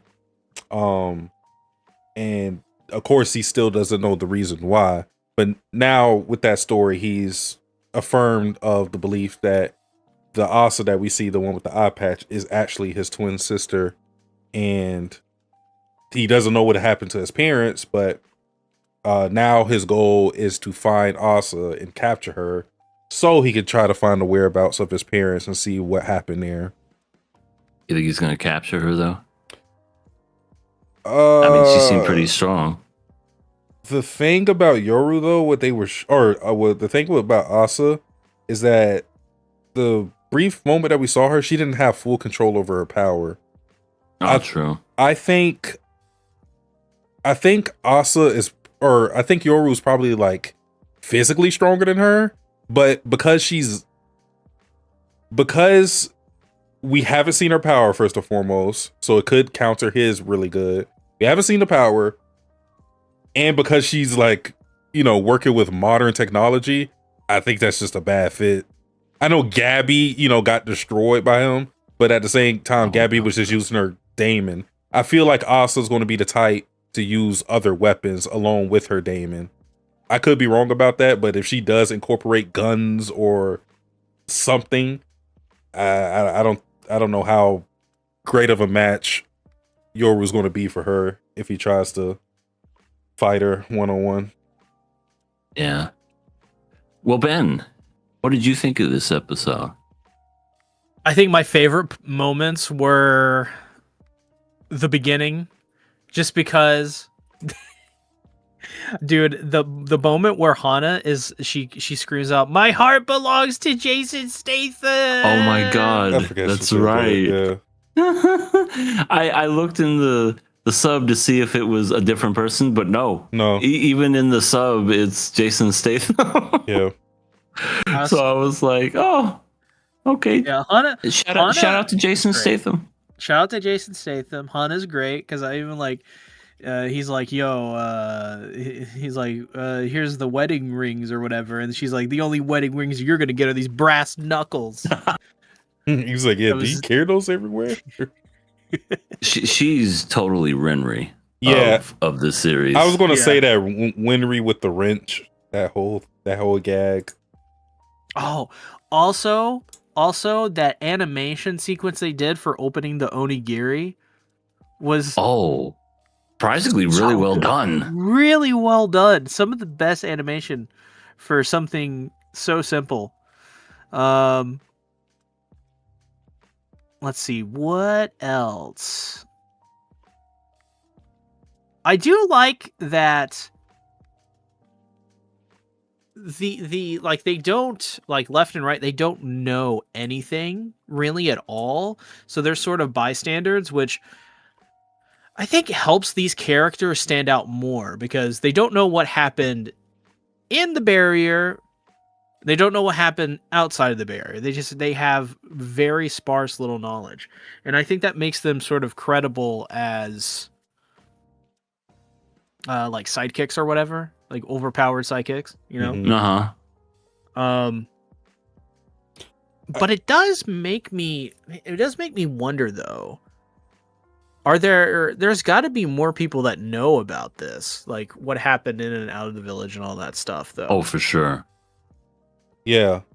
I think left and right not being knowledgeable about things not in the village too is going to be used so that although they're pretty powerful from what the little that we see to them fight, it's going to be used in a way where they're going to have to contend with technology that they have no clue of. Like they're going to have to deal with grenades and stuff like that. And they're filling these horses. Yeah. They're just gonna see the little ball and I'm like, what is this? How do you play soccer with it? So yeah, I think them not being accustomed to this world is going to help kind of like power scale them so they aren't just like rolling over their competition, so to speak. Because they already seem powerful. We don't know how strong they are, but they already seem really strong. And when you have characters like that, it makes things a little less interesting since we won't have to struggle. But I think the struggle is going to be them in adjusting to this world just as Yuru has to. What I also like from right and left is the fact that, I mean, how many times have we seen the overpowered sidekick dynamic and they think that they're better than their master that's completely weak and they're just like, talk to the hand, I'm not going to listen to you. They 100% respect Yuru, and they will do whatever this man says and will go to the ends of the earth for this guy. And I'm just like, that's refreshing. I like that. Not only do they respect him, they just like him. Like Wright seems like he genuinely just likes him, like he senses the earnestness in his heart.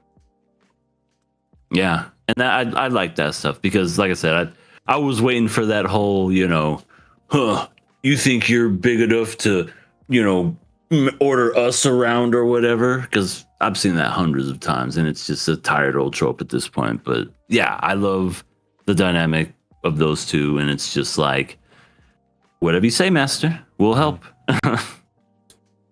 Yeah. So cool. God, this show is like, the more and more it goes on, the more I just like, I want more of it. Like I said it last week. Like I was like, man, I wish they just aired episode 1 and 2 together. I wish they did the same thing again this week. Like, I felt when the episode ended, it wasn't enough. And I don't know what it is about this author. She's really good. She's so fun. The way she writes stuff, it's because like this episode really is just the big culture shock and some setup for basically what we'll be experiencing throughout the rest of the series in terms of the plot. And I don't know. Like, she writes in such a way that it's so dramatic. Like, it's like Full Metal. It's, it's like how we cover Full Metal Alchemist Brotherhood. It's the same thing. Like, it's doesn't feel any different from that. And I wonder if this series is going to I mean, I don't know. I've been out of the loop with anime for the last year. So, but is this series catching on? Like, is it trending at all? Does anyone know? Not enough on social media to know. I want to say, let me see my anime list and see how well this is being taken. Let's see. Okay, there it is. Let's see what score it has. 8.5, which is pretty good. Definitely. Sorry, 8.0. Sorry, 8.05. Damn, that's really good. Yeah. Yeah, definitely one of the top rated anime for the season, because I know of everything that's airing right now, I know Witch Hat Atelier is up there. I think Akane-Banashi is slightly worse than Daemons of the Shadow Realm. And then it's like 2 sequel things that I think are highly rated this season. Oh, like ReZero. ReZero's a big one, yeah.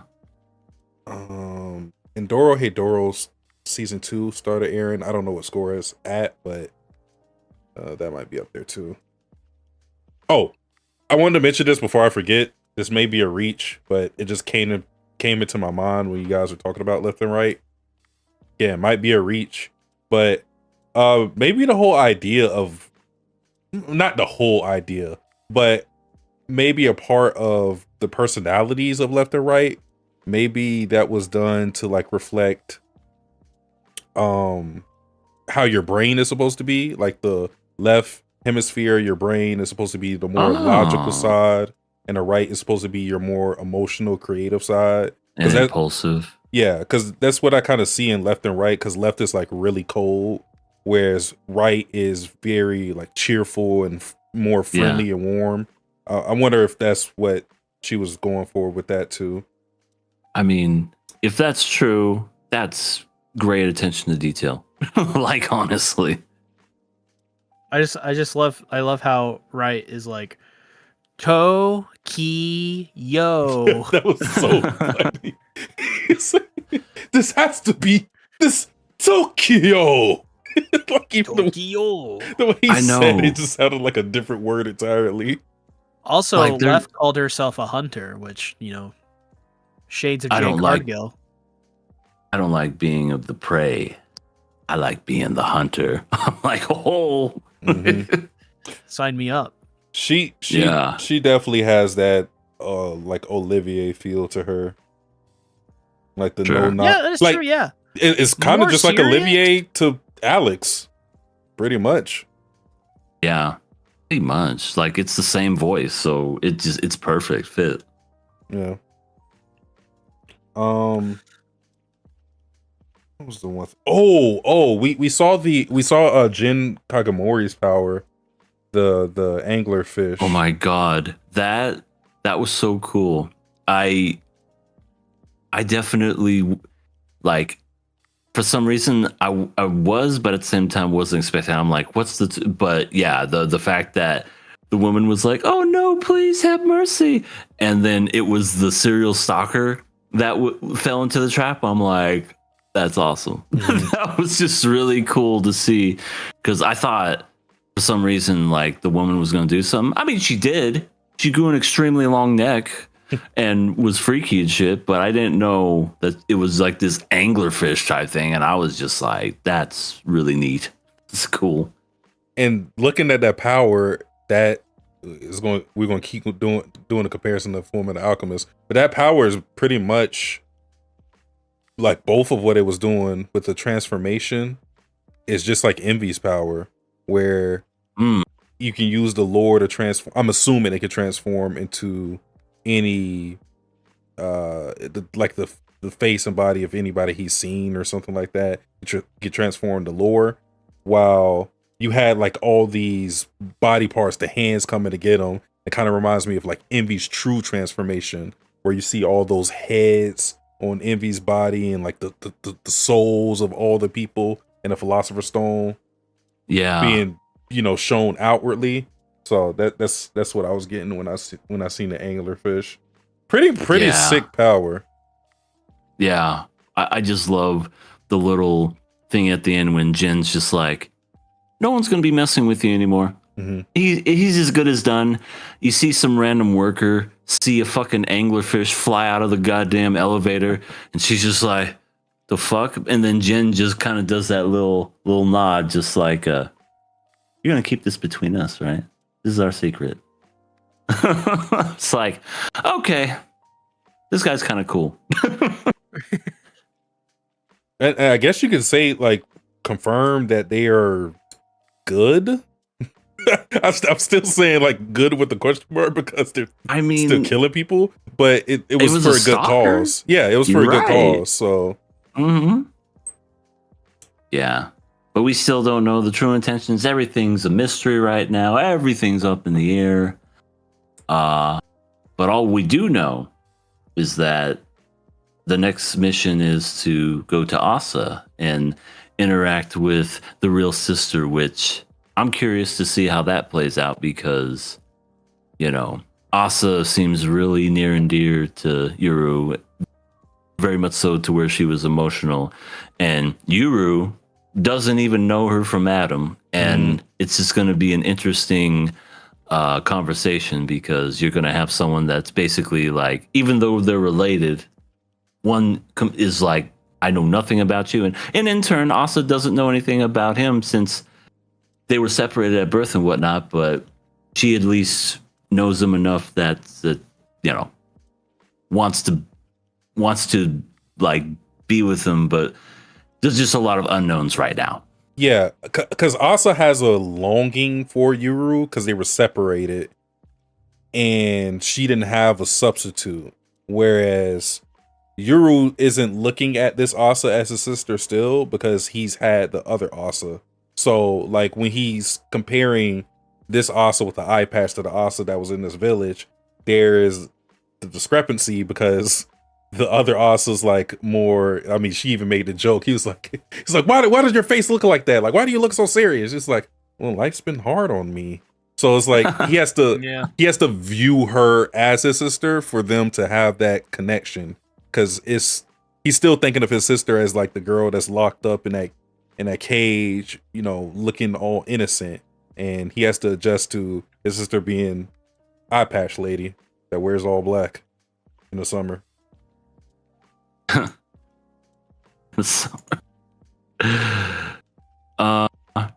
Well, was there anything to discuss about this particular episode? Because this is a killer pass.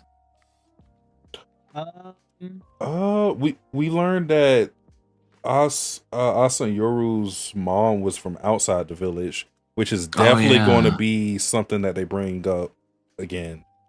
For sure. Yeah, the mom has something to do. Also, the fact that the FMA comparisons and stuff. Definitely, a mother is going to be in here and have some sort of play in this main story, like something big.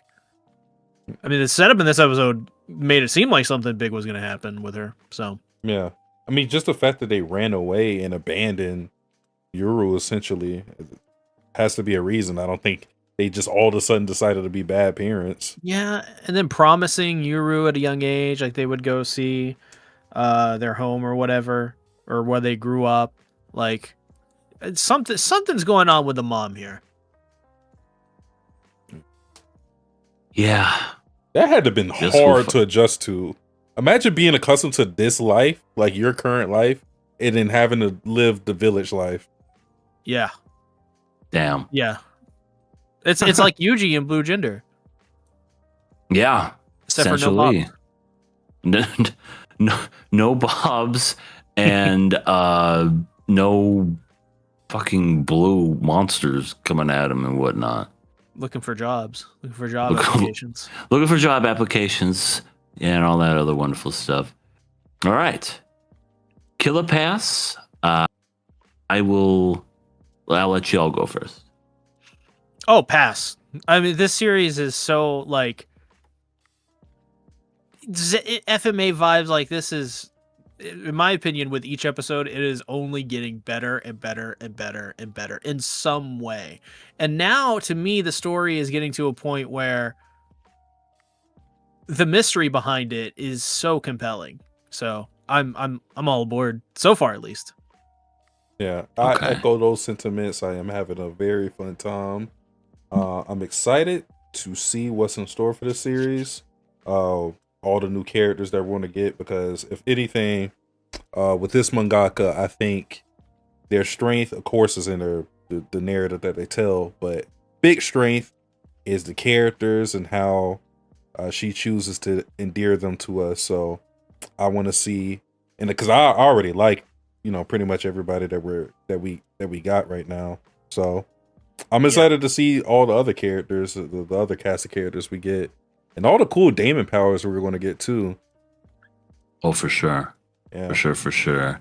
I'm passing. It's definitely an easy pass as well. I want to say that this season alone has had a lot of same day debuts when it comes to dubs, and I definitely believe we need more of that in the anime industry, just because I think it makes the anime community better, because this is one of those animes where I feel like the dub is essential and it makes it great just because it has that I was about to say MHA, Full Metal Alchemist feel, and it's very, it's definitely, nostalgic in a way, and it's just cool just to see that. So pass for me as well. Yep. All right. Pass screen. Killer Kiss. The next episode. Kiss my show.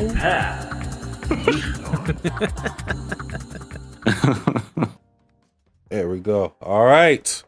Moving on to next show. We can take this away. See? Hey. I think he died. What? Your show. It's your show. Oh, it's Marriagetoxin time? Killer Kiss? Yeah. Well, yes, it is. No. So episode 2 of Marriagetoxin. I'm reading the manga. I'm so into the manga right now. I'm basically, I guess, near like the second half of what's going to be airing this season for Marriagetoxin, and oh my god. But this episode 2, was trying to figure out like what makes Gero charming. And Gero-kun. Yeah. By the way, the comments. Where's the comment, EA? Oh my god! Listen. Before you even say anything, I already know. May for people is basically May. You know what May is for people right now? May is like an adult Maureen for people right now. It's like a Maureen they can actually goon to without feeling guilty. But they still feel guilty because May is a man. Yeah, May's got a cake with a candle. Yeah.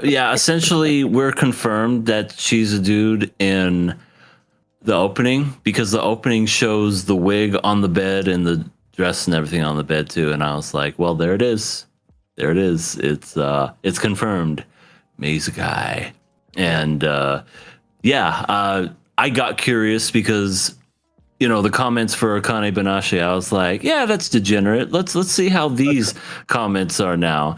And then Banashi. With these, the top comment was, look, hear me out, fellas. I understand, blah, blah, blah, blah, but cake is still cake, even with a candle in it.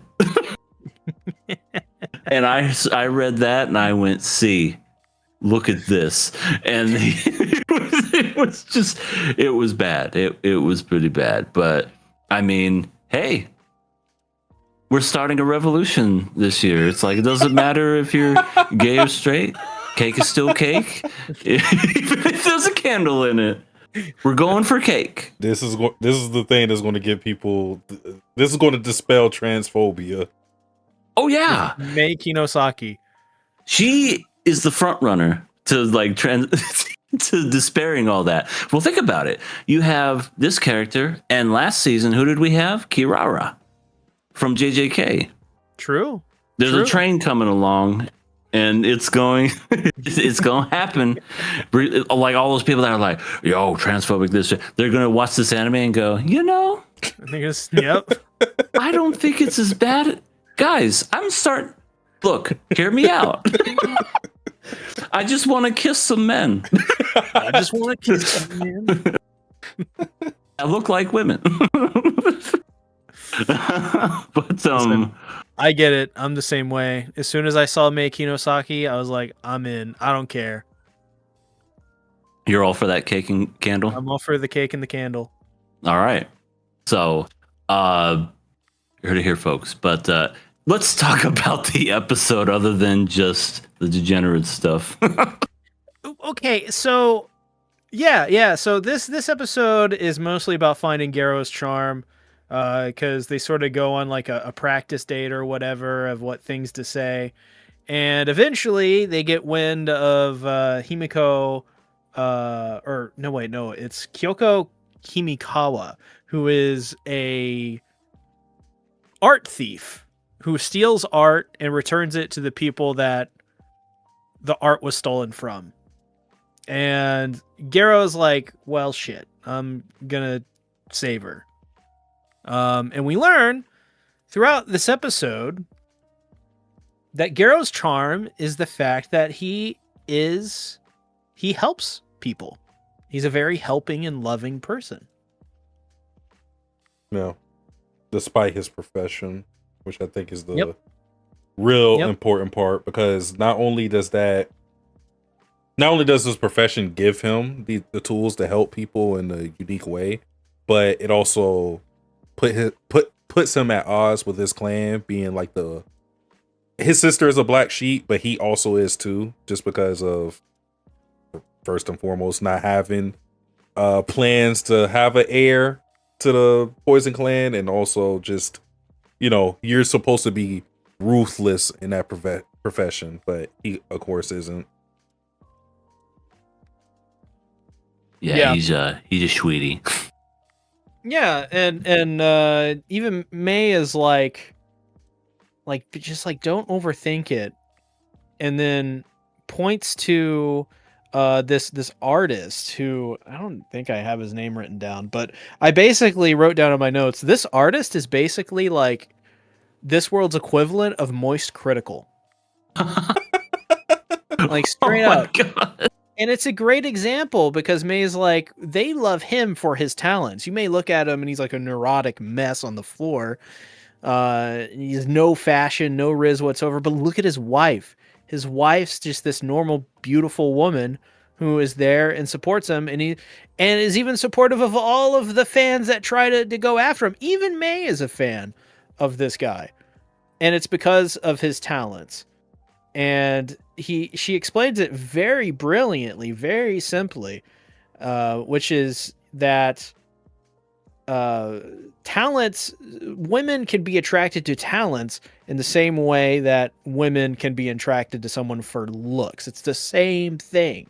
Mm-hmm. And I feel like that's put so simply, but I think it's good that it's put so simply and noteworthy, because how many times has an anime over-explained something or under-explained something when it comes to things like love and attraction, and this anime does it. It just plainly says it. Like, it dispels all of the bullshit around it, and it just puts it right in front of you as it's supposed to be, like as you actually experience it in real life. Yeah. Gotta look at things in a different perspective. I think the most profound thing that May was saying, because he was giving great advice the whole time. I think the whole idea that you just got to get your foot in the door is like super simple, but again, when we get to these romance shows, it feels like your first impression has to be your best impression or something, or that idea is. Yeah, I'm into cryptocurrency, by the way. What? Oh yeah, I'm out of here. Dogecoin. But yeah, May is Candle coin. May's, That's what KOA should start. Candle coin. we should now cakes and candles. But yeah, Buy the new cake candles coin. I'm sorry for interrupting. But May is teaching Garo that it's not about first impressions are a thing, but it's not about like how you start. It's about how you maintain that relationship. That's the more important thing, because at the end of the day, you just have to get your foot in the door, and then from that point, then that's when you really start to make those impressions that last, because you can overwrite a first impression. And I think that's pretty important. You don't get that in a lot of romance shows, which is sad, but yeah. No, that's very true. And I think people would hear that and they would say that's preposterous. But if you actually think about the way this episode laid it out, it's foolproof. Like, it makes total sense, because right before she says that, she establishes that Garo-kun's charm is the thing that makes him attractive, is the fact he helps people. So someone's first impression of Garo-kun could be like, he's a fucking maniac who smiles really weird and brags about his money and his candle coin. I mean, May didn't like Garo at first. Yeah, right. Exactly. But once Garo started to help May in this situation, May's like, all right, cool. Like, I'll do it. And once he saved her, that's the trend that I think is going to be throughout much of this series, is Garo getting in his foot into the door constantly, because he's showing off his charm. He's being himself. And that's the point. That's why it's so brilliantly written. I think it's so great. It's just simple. Yeah. Yeah. For sure. I also liked how it's just personified and simple too. Everything that they said and we're talking about when it comes to just like the charm and everything. Then they just looked at that painting at a different perspective.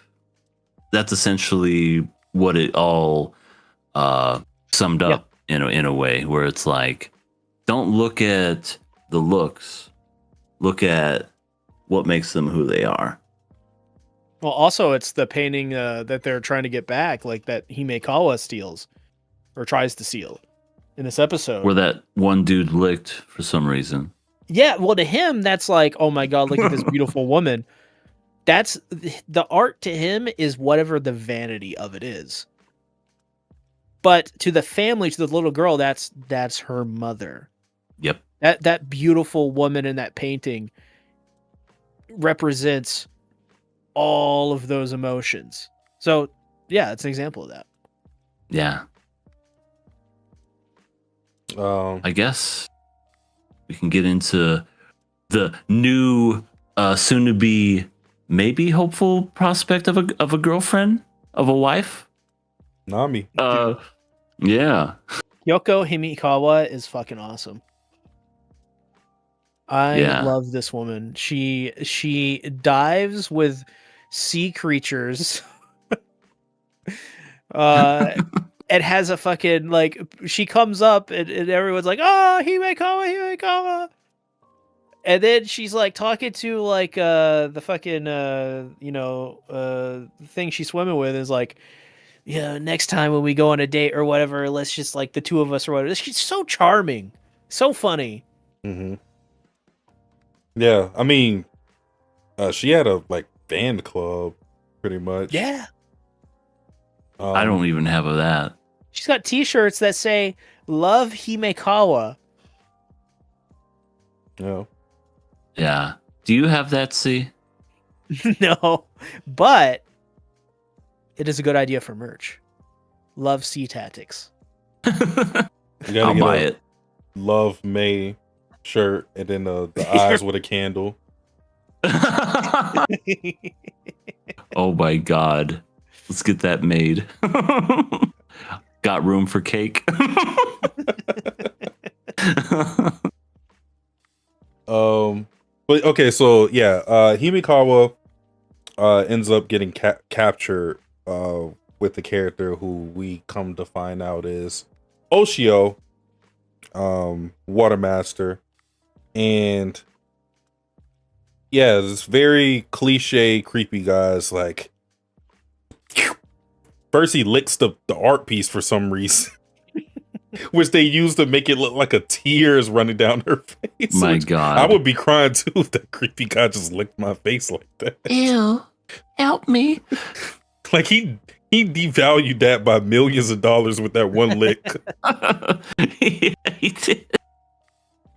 Well, it used to be worth millions. Now it's worth $1. But he's like, yeah, I want to add you to my collection. And yeah, handlebar mustache, twiddling it. Yeah. And he's willing to lose the art piece just so he can. I don't know. I don't want to know. Off onto it. I don't know what he does in his free time. I'm good. But whatever it is, he's on a list. I know that. Yeah. But this is when Garo and May are, trying to save Himekawa. And throughout the whole throughout their effort to get there, he's trying to practice his introduction, and it ain't working. It ain't looking too good.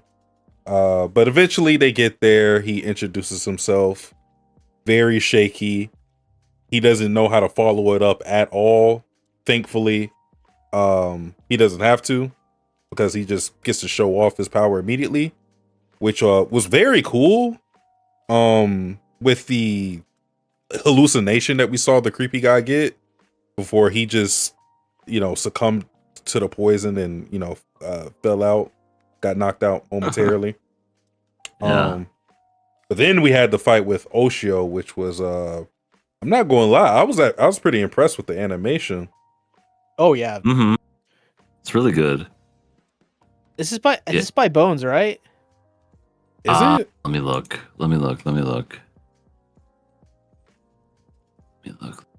Geto-kun. Let's see. What oh, here we go. Bones. It says Bones Film. So yeah, I would say that's Bones. Yeah. It's Bones, yeah. Oh, they're doing Daemons too. Also, I gotta say, Oh. Satsuki, did you know the voice of the Glub Glub? Oh, The Glove. wait! You're talking about Glub Glub villain? Oshio? Yeah. Yeah. The diving suit. Yeah, that's Kilua's voice actress. Yeah. Who else? Midari from Kakiguri. Yeah. Who else? Go on. Keep going. She voices a lot of characters, but those are the two I know her for the most. Hime Oh, Nation. God. My God. This was a family podcast, and now you had to go ahead and you had to say that. It was a setup. And Why now do he's we have barking. that? I don't. That C that has that shit. I, harem fucker, have become a father. Oh my God. I don't know why you'd admit that, but anyway, yeah. So good for Himeno, but I do for love. at least she's getting her ass kicked, like so much to where the water's leaking from her helmet, and then you see like a little piece of her and whatever. Maybe wife number 2. Possibly. I mean, nothing says I love you more than beating the shit out of No, him. Maria Issei is her name. Yep. Yeah, she's. You, I've heard honestly, her you're so talking to the much. expert. She's in everything. She's like Brittany Karbowski. Like she's but for everywhere. Japan. Like games, TV shows, movies, anime, everything. Commercials. Oh my god, But Ray from The Promised Neverland, Oh wow. Reg and Made in Abyss. Ooh. Wow. I just saw one. Oh, she is Sirei in Frieren. I forgot. Damn. Oh, that's cool. She's so good of a voice actress. She has so much range. She could play an adult male, and you probably wouldn't notice. For sure. Yeah, she's like a Roja's voice actress. She's really good. She's got incredible range. Also stalking. Because yeah. But yeah. Yeah, that's essentially good old Gero-kun saves the day, and are we about to be introduced to a brand new relationship? A deadly relationship. One that may be deadly. I think so far it's pretty deadly. I mean, Water Guy literally is magic. Well, Like, it has to be some trick to the whatever they're doing. We just don't know. Like they're just like doing it so fast, they're making the water move slow or something. I don't know. I mean, Maybe there's the time- I think it's got to be aliens. okay. I mean, even Gero stuff there's still a trick to it, even as outlandish as it is. Like he's doping his blood, essentially. yeah. He's doping on candles. He will. One thing that I'll add to this to kind of add to the degeneracy, May was drowning in meat juices earlier right. in I this was about to bring episode. that up. Yeah. She was eating the whole table. She could put it away, like just loving it, and Gero-kun's Loves the just meat. like, yeah, I mean, yeah. Shit, I'm going to have to be rich to pay for dates like this. Seriously, but luckily it's a cruise where everything is supposed to be usually included, so maybe it's not so bad. I'm already by episode 2. I didn't feel this way as much in the manga so far, but by episode 2 of the anime, I'm like, can May and Gero just can these two just get out of the way? Yeah, it was definitely a lot here too. I mean, just the fact that May is the one to show what Gero's charms are, pointed out to him blankly. Gero even is like, I need you. Yeah, that too. Huh? That too. Because that's one of those scenes where it's like, we're going to give you the romantic moment without actually giving it to you, because it's like, I need you to stay with me because I'm scared to talk to girls alone. Of the dark. I'm scared of the dark. Help. Yeah. Help. I'm scared of meat juices. I'm scared of meat May juices. isn't. No. May No, loves I want to see. She loves it in her mouth. Like a meaty explosion in my mouth. Oh. I think that is about it for Marriagetoxin. That's fun. Oh, this is a fun Glub series. Glub Gly has a One Piece laugh. Zeh, ha ha ha ha. And Yeah, and he's laughing. Oh, sorry. I was gonna say Oshio was doing spelling out the words with the kanji bubbles too. I thought that was pretty cool. Yeah. Fucking bug. Yeah, but Sorry. we gotta get the Love Sea Tactics shirts. With the cake in the eyes? Or candle. Candle. It was candle in the eye.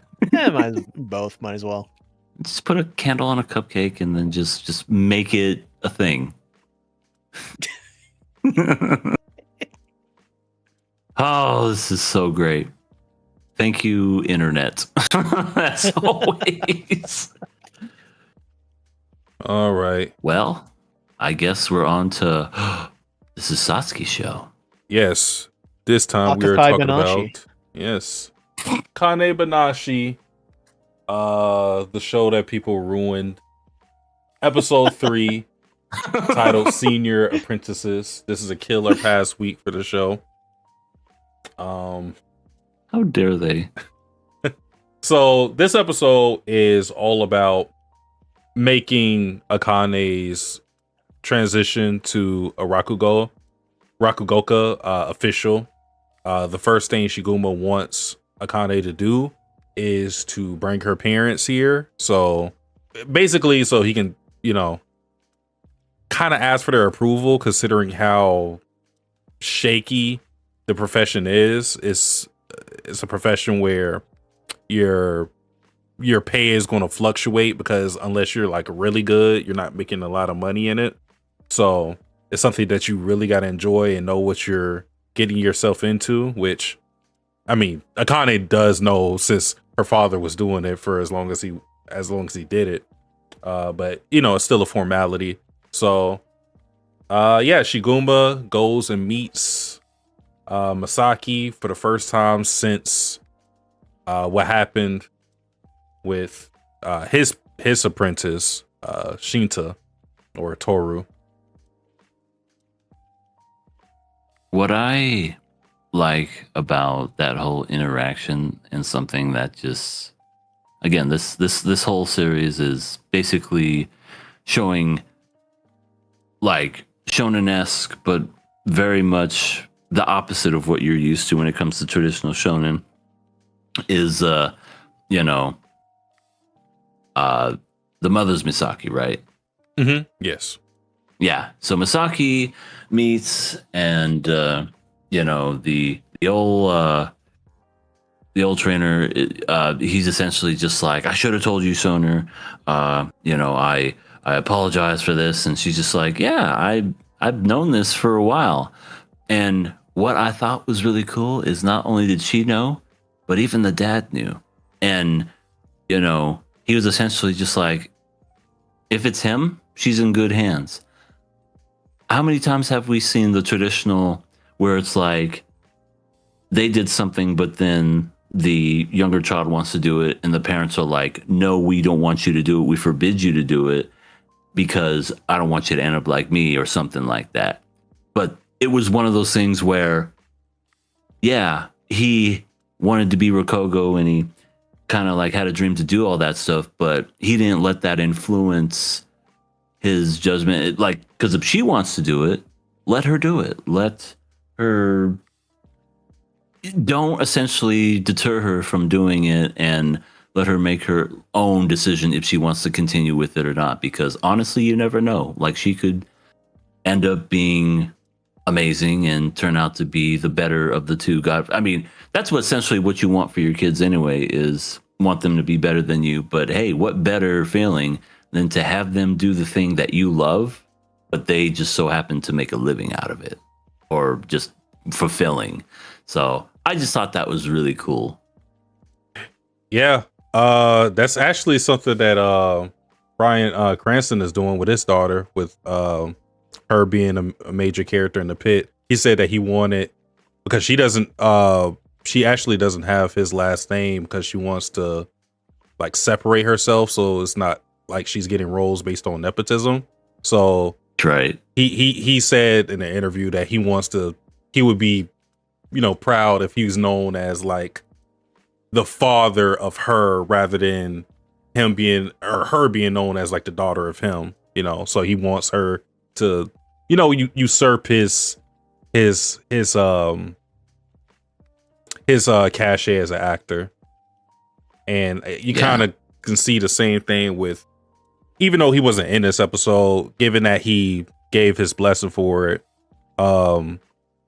maybe Toru, that is, wants the same for his daughter Akane. And it also just shows you the trust that he has in Shiguma, because although things went the way they did and he got expelled from the school, he doesn't blame him for it. Maybe he blames himself, who knows, but he knows that Shiguma is a great sensei. Yeah. And that got him all emotional too when she basically said that. He's like, oh my God. Thank you so much for trusting me with your daughter. I promise to teach her the best I can and continue being great. And that was essentially the whole scene. And I really enjoyed that. No drama. No, you've been doing this behind my back. Oh, how could you? You know your father went through this. Mm-hmm. I really love the change of pace when it comes to stuff like this, where essentially, like, it's shonen-esque, but it's not the traditional shonen, and I like that. Yeah, it's kind of like we just cut the melodrama out and we make it more concise to like what's going to be relevant to the plot. Not to say that those like all melodrama is bad. Sometimes you get a lot of great character revelations from it, like what really makes a character tick. But I think you got that still without the melodrama, because like Masaki, for example, does not agree with Akane doing this Rakugoka thing, but she knows in her heart that Akane is going to do what she's going to do because she's like super headstrong. She is a shonen MZ. Like this is like dealing with Naruto or something. So she knows she's going to do what she's going to do. So it's best to try to guide her into what she wants rather than trying to impede her and then making the whole thing crash. Yeah. Also, says, if my kid makes more money off art than me, I'm disowning them. Oh, come on now. I'd be happy for my son. I would. That's just me, essentially, but Kill him. kill him, okay. But the Heihachi approach. Oh my goodness. But essentially the rest of this episode, it's, we like to reference the shonen a lot, but essentially that's what this is with a twist. This is what we call the training montage, not montage, but the training arc, so to speak. So where the character learns about the inner workings of whatever it is, whether it be fighting or in this case Rokugo, and they become better at it because that's essentially what this is. I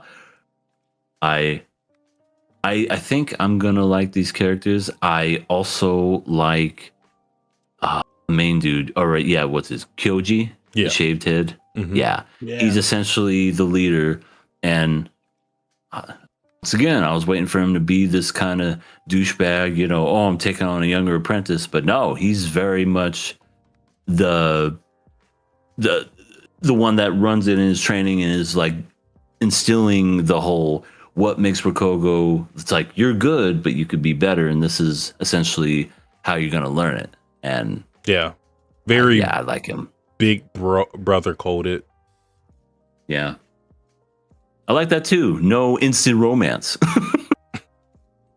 Other than the ones that we've seen that too. Other than the guy, this wasn't really like a romantic thing. I think that's more of him just being kind of like in love with himself. But the guy, Maikiru, because initially, Shiguma's like, all right, I need someone teach Akane, and they the two guys, the one with the glasses, he's like, nah, I don't want to do it, because he was scared of like failing. He was scared of being responsible. And then the other guy, Maikiru, was like, no, what if she falls in love with me when we're teaching her? That's practically inevitable. So then, and then the other guy, Yukiro, was trying to do it, but he had recently just become a Futsusume. So they're like, no, you're still learning things. So we got to get somebody more established. So that's why Kyoji steps in.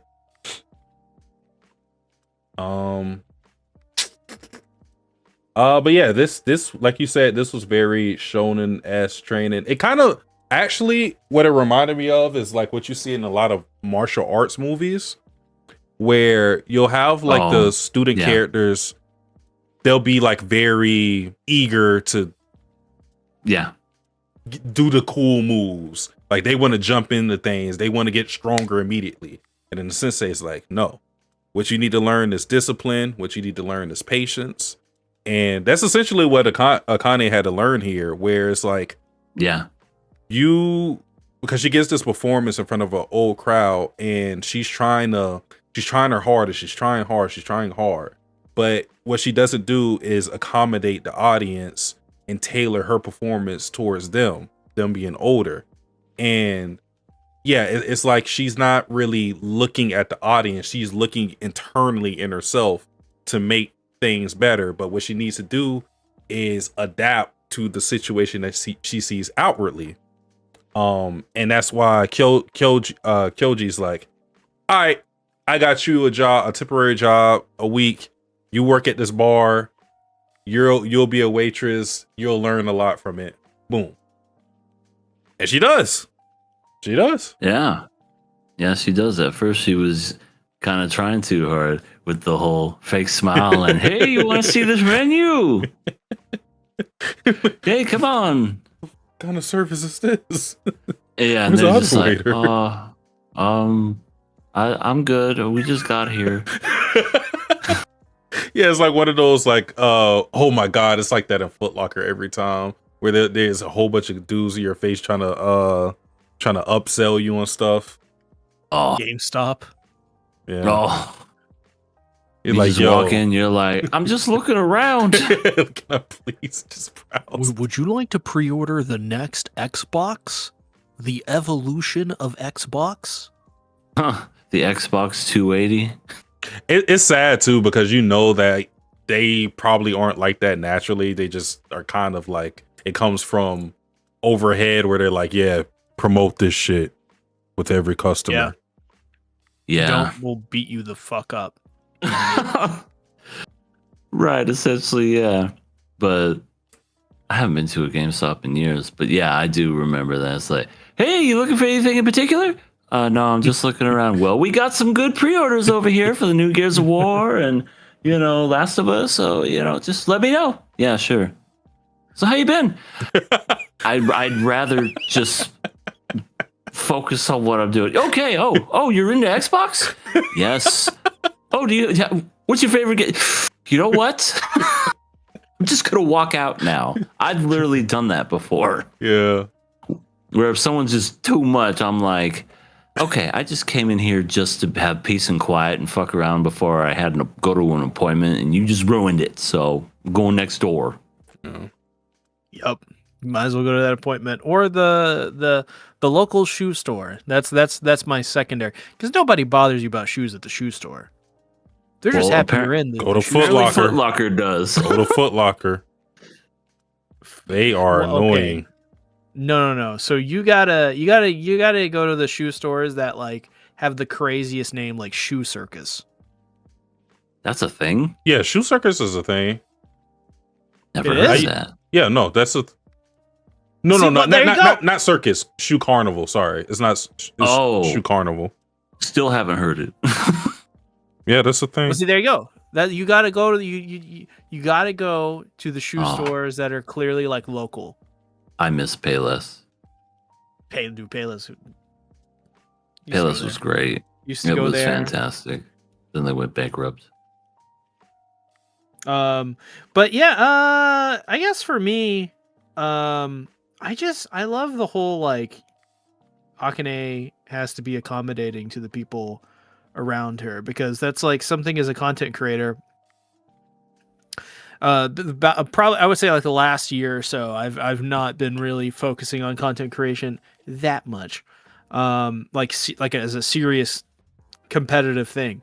And as I'm getting back into it now, That's one thing that I've had to learn, and I think it's for most things in entertainment is you have to be accommodating to your audience, and you have to listen to what your audience wants. And I think for a lot of people, that can seem like it's selling out or not being true, but it's not. That's not the case. It's more of like a back and forth conversation in its nature than it is saying selling out. If you want to do something, you can't be selfish, right? And just do what you want to do. You have to have some leeway, and you have to have that connection, because at the end of the day, what Akane is doing is communication through a medium, through a form of entertainment. So if you're communicating, you have to accommodate the people you're communicating with. Very true. No. Real quick, Trayvon said, also welcome in, Trayvon. I hate those guys at the mall that want to clean your shoes. Oh my God, those are the worst. I'm good. I'll let you in on a secret. My poor son, he got scammed. He got scammed with that. He had the guy like, hey, let me clean your shoes. And he's like, okay. And just did the thing. And the guy was like, that'll be $30. And he went, oh. Like, he thought it was free. And I was just like, son, I should have told you about them, because this was his, like, he was getting older. He wanted to go to the mall by himself with his friends. And he did. He just, apparently none of them knew about the whole shoe cleaning people that you got to avoid. Yeah, I avoid those kiosks like the plague. I will literally go around just to avoid them, because, yeah, like those. And I think there's some people that, something with phones or whatever. Yeah, they'll just stop you and go, hey, you got a phone? You got a minute? No. Oh, or they'll do something to get your attention. And they go, hey, and then naturally you want to turn around when someone says, hey, you're like, oh, is this somebody I know? And it's like, hey, since I got your attention, oh, fuck, no. Why can't someone sell like Girl Scout cookies or something? That's I know, what I'm right? interested in. Something that I'd want. It's like, I don't want your stupid phone. I Maybe want your tag stupid alongs. shoe cleaning. Cookies? Cinnabon? Yes, please. Give me Cinnabon. Wait, isn't it Girl Scout cookie season? It was. I don't know if it still is. It's usually in February, March, but I think that's gone now. But I think you can still order them. Yeah, I'm I pretty don't sure know. you It could be wrong. Anyway. So it was something I wanted to say. Fuck, I forgot.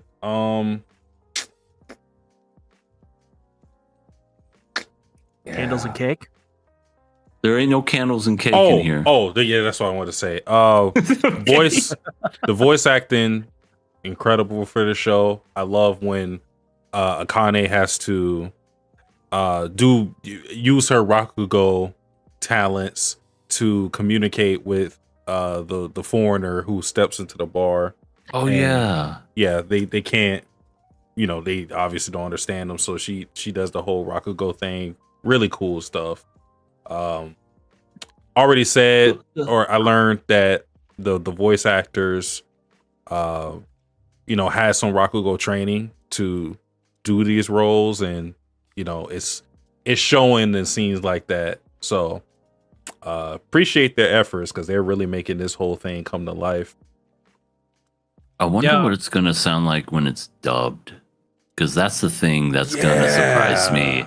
Because it's Japanese folklore and a Japanese story. Like, are they just gonna keep it Japanese, but then everything else is English, or are they gonna try to dub that too and speak incredibly fast? Which I'm curious to see how they do that. Here's what they got to do. They got to get in the big guns. Okay, I'm talking Sean as Akane. Fuck.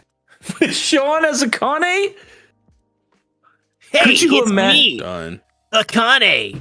I heard you're strong. Could you imagine? It's going to be like a tough hurdle to get through, because for one, and I think this is the biggest thing, it's going to be more subject to scrutiny, because since we're going to be able to understand it, we'll be able to like critique it a lot better. And then I think too, having that barrier of language with a Rakugo performance is major in how we view it. It's because like once we're able to understand it and like, you know, clearly critique it and whatnot, I feel like some things may come off as like cringe if we hear it in dub. And that's not to say the performance is going to be bad or anything like that. It's just that it's just going to have a whole different feel to it. And then doing like these like there's one story that I just don't know how the hell they're going to do it in dub. I really don't. It's because it has to do the one I'm thinking of. It has to do with like this kid with a really long name. Yep, exactly. Yep. That one. Like that one, I truly do not know what they're going to do. But I guess we'll see. Fuck it, just get somebody just to redub it in Japanese as the same English speaker. Hey, there's some That'd people that can do that. Yeah, that one lady can do it. Carol. It does Carol. Yeah. Carol. Well, I think that is it for Akane. So since this is a killer pass, I have to ask you guys, kill or kiss Akane-Banashi? Oh boy, you probably shouldn't have asked C that. I think in this context, it may be a little problematic to kill or kiss Akane-Banashi. However, I'm going to how do I thread this needle? Not kiss her, but not kill her. Okay, I don't not so like pass. her. I seen the episode, by the way. Oh, I got to it. You found Mm-hmm. Satsuki. It is the quintessential of Rent a Girlfriend. That scene. That's peak. I got right there. I got 2 episodes left of season 3. I can't believe you're on season 3. I can't believe this is doing it. I can't believe this is the peak of Rent a Girlfriend according to the fans. It's disheartening. Why are you doing I guess this to yourself? Dude, he's getting paid for it. That's why. I am. Yeah, sure. I can't believe people are still paying you to see. I did this all wrong. Well, no, I needed to have people pay me. The funny part about it is that the people who want to support me hate the idea of me watching Rent a Girlfriend so much that they won't give subs no more. They just do the bits instead because I made it like the whole thing is 2 subs an episode. So I have somebody who always gives subs, but once they knew the whole deal was 2 subs per episode, they stopped gifting subs and just decided to do bits because they didn't want to enable me watching Rent a Girlfriend. So I thought that was really funny. Wow. And they've given you so much to now you got 2 episodes less of season 3. That's a midnight thing, mostly. Midnight. Oh, speaking of Midnight, he's our newest Patreon. Oh yeah, he Hey! asked me about it on stream yesterday.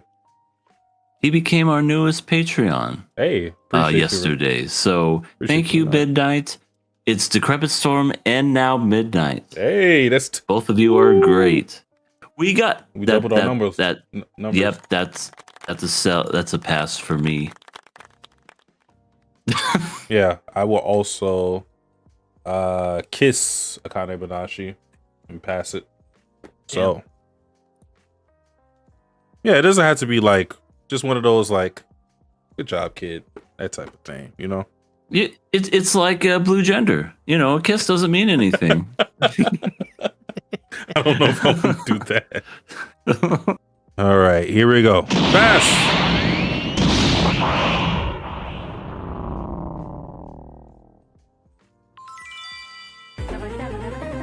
You pass this time. Alrighty. Our last show tonight is none other than Witch Hat Atelier episode 4, or should I say, everybody hates Coco. I feel so bad for Coco. She didn't ask for any of this. She's misunderstood. She really is. I know people say that a lot in a joking way. I'm just misunderstood. No, she really is misunderstood. Poor thing. Poor thing. Yeah. But I guess before that, she was learning a bunch of good stuff about what the different symbols mean and what they represent and how to make them. Mhm. But her little pen wasn't working for her. So guess what? We're gonna go to the gift shop, and she just loved that idea. She's gonna have her own magical pen and something. So here we go, going to the one store. Yeah, I think that's a cool thing about Coco is that you already get the sense of wonder with the magic just seeing it. But through her character, you really get the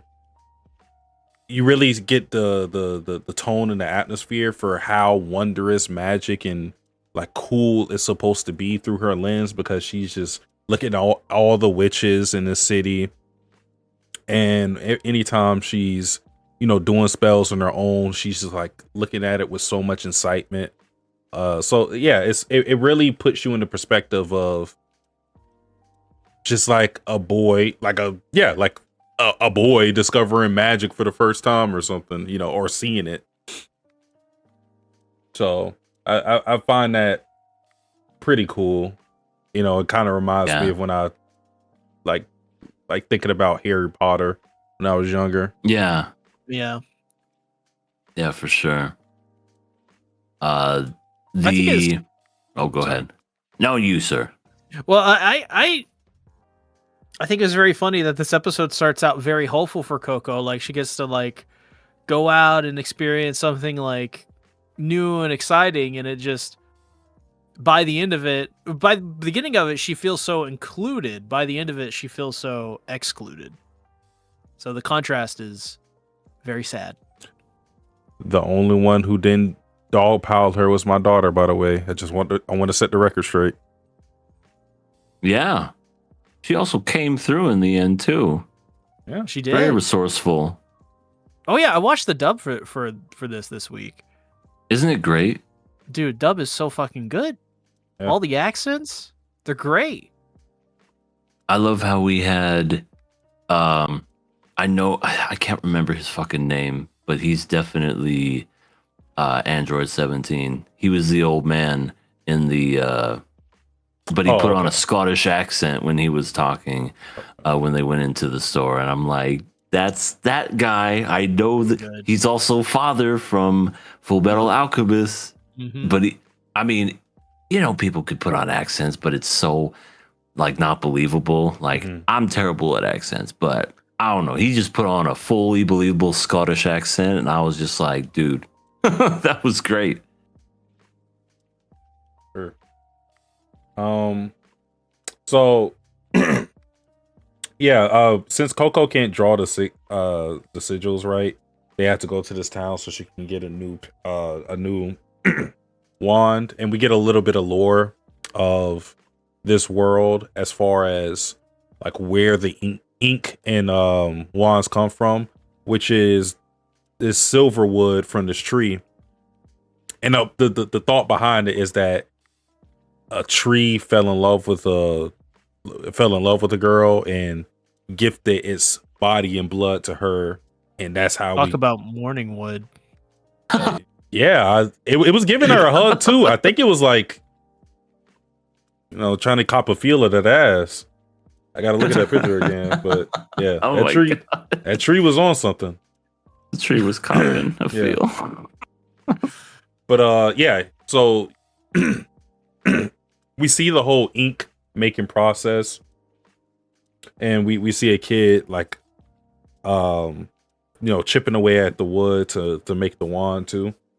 And yeah, we're supposed to give Coco these tools so she can be a true apprentice to Keyfree, and all of that comes crashing down when we see old brim hat guy just popping up, unsuspectingly, and Coco chasing after her.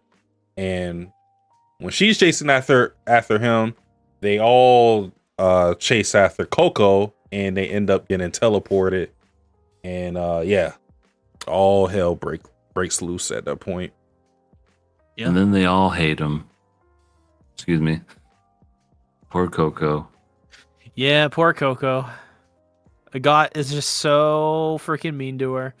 But this chase was crazy. Like the twists and turns it took. It was so sudden when they seem like they're cornering the witch, and like the fucking dragon comes out of nowhere. Dude, this is insane. Yeah. And the dragon was crazy. I love the little when a god had the pre-made spells and essentially was just like, all you gotta do is close the loop and you can just do an attack. I'm like, that is so smart. And that is just another attention to this world where it's like, you won't have the time to draw a full circle, draw all the symbols, draw all this other crap. So it's like, you would need that stuff at your disposal, almost kind of like magazines to a gun, and you just got your bullets ready, essentially, and that's what those are. Yeah, it kind of reminds me of what we would see sometimes in Fullmetal Alchemist, where we would see the alchemy circles be a part of gear. Like we'll see with Armstrong, we'll see it with his like gauntlets, and then with Mustang, we would see it in his gloves. Like the pre-made alchemy circles. And so they same concept. They have it pre-made. All you got to do is close a circle and then it'll activate. So they already have their arsenal spells already a part of their little book. Ooh, Sasuke's got them. Yeah, at any time. If I want to make someone float, say the wrong thing. There you go. Do you have something for C when he brings up Sean? I have I got a hellfire spell if someone lies. What? Oh, beautiful. I never lie. See, if I close that circle right there, you'd have just burned. What? I'm not going to do it though. No. But yeah, looking forward to it. This thing with Coco, y'all are gonna hate me. Y'all gonna hate me just like how they hate Coco. Oh my god. Oh, where's my flip book? I don't have one. Listen. I acknowledge they were being mean to Coco, but they Wait a minute. Okay. Wait a minute. They had a point. Where did he go? They had a point. That man, Captain. Damn, Captain. Well, your fate is sealed. Listen, my god. What do you mean they had a point? Think about how from their perspective, they've been just like learning magic, having fun, I guess, with the exception of a god. The other two seem like they're having fun enough though. And then you hear about this one witch coming into the Atelier who doesn't have any experience, because they had to be bred to this point. Like they had to already be like raised as witches. So you see someone who's a regular person get afforded the knowledge and the tools to becoming a witch. They don't know jack shit. You kind of gotta, be the big sister, even though you're like the same age as them. And then you hear about the fact that they killed their mom, possibly, and then they drag you into the not that she dragged them into it, but bad stuff is happening around her, so they get dragged into this world fighting a fucking dragon. And then when they're trying to fend against the dragon, she fucks up by touching a god while she's drawing her spell and fucks it up completely. I get why they're so heated.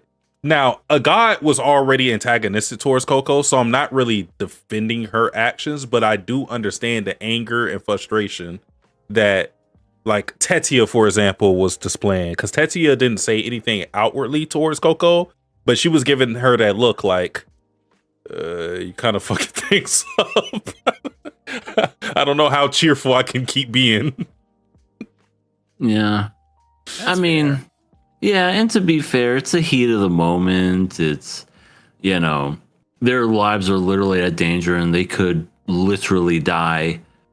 I get it. You say shit in the heat of the moment, as long as it's not one of those things where, because I'm willing to give people a chance, and I understand. And it's like, why did you bring this person on and whatnot? Why they keep messing up? Because I'm sure even Coco didn't know that they were going to be transported to another realm. No, You yeah. know, it. So you can't fully put that on Coco, but in the heat of the moment thing where you're just like mad and you're upset and you're just saying a bunch of explicitives to them, I get that. Everybody says shit when they're angry and they don't mean it. But it's more of the what happens after the fact, where will they be like, hey, I was mad, I'm sorry. A god, probably not, but but a Tetia, I could see her going, look, I was a bit upset, I was angry. I mean, but your daughter Riche, she was just cool as a cucumber though. She was just like, I made a hole, y'all. Let's escape and let's leave before we get eaten. Listen, Riche does not give a fuck. I got one screenshot of her just like tuning out completely. Hold on. Let's see if I can find it real quick. She looks like somebody that smokes weed every day.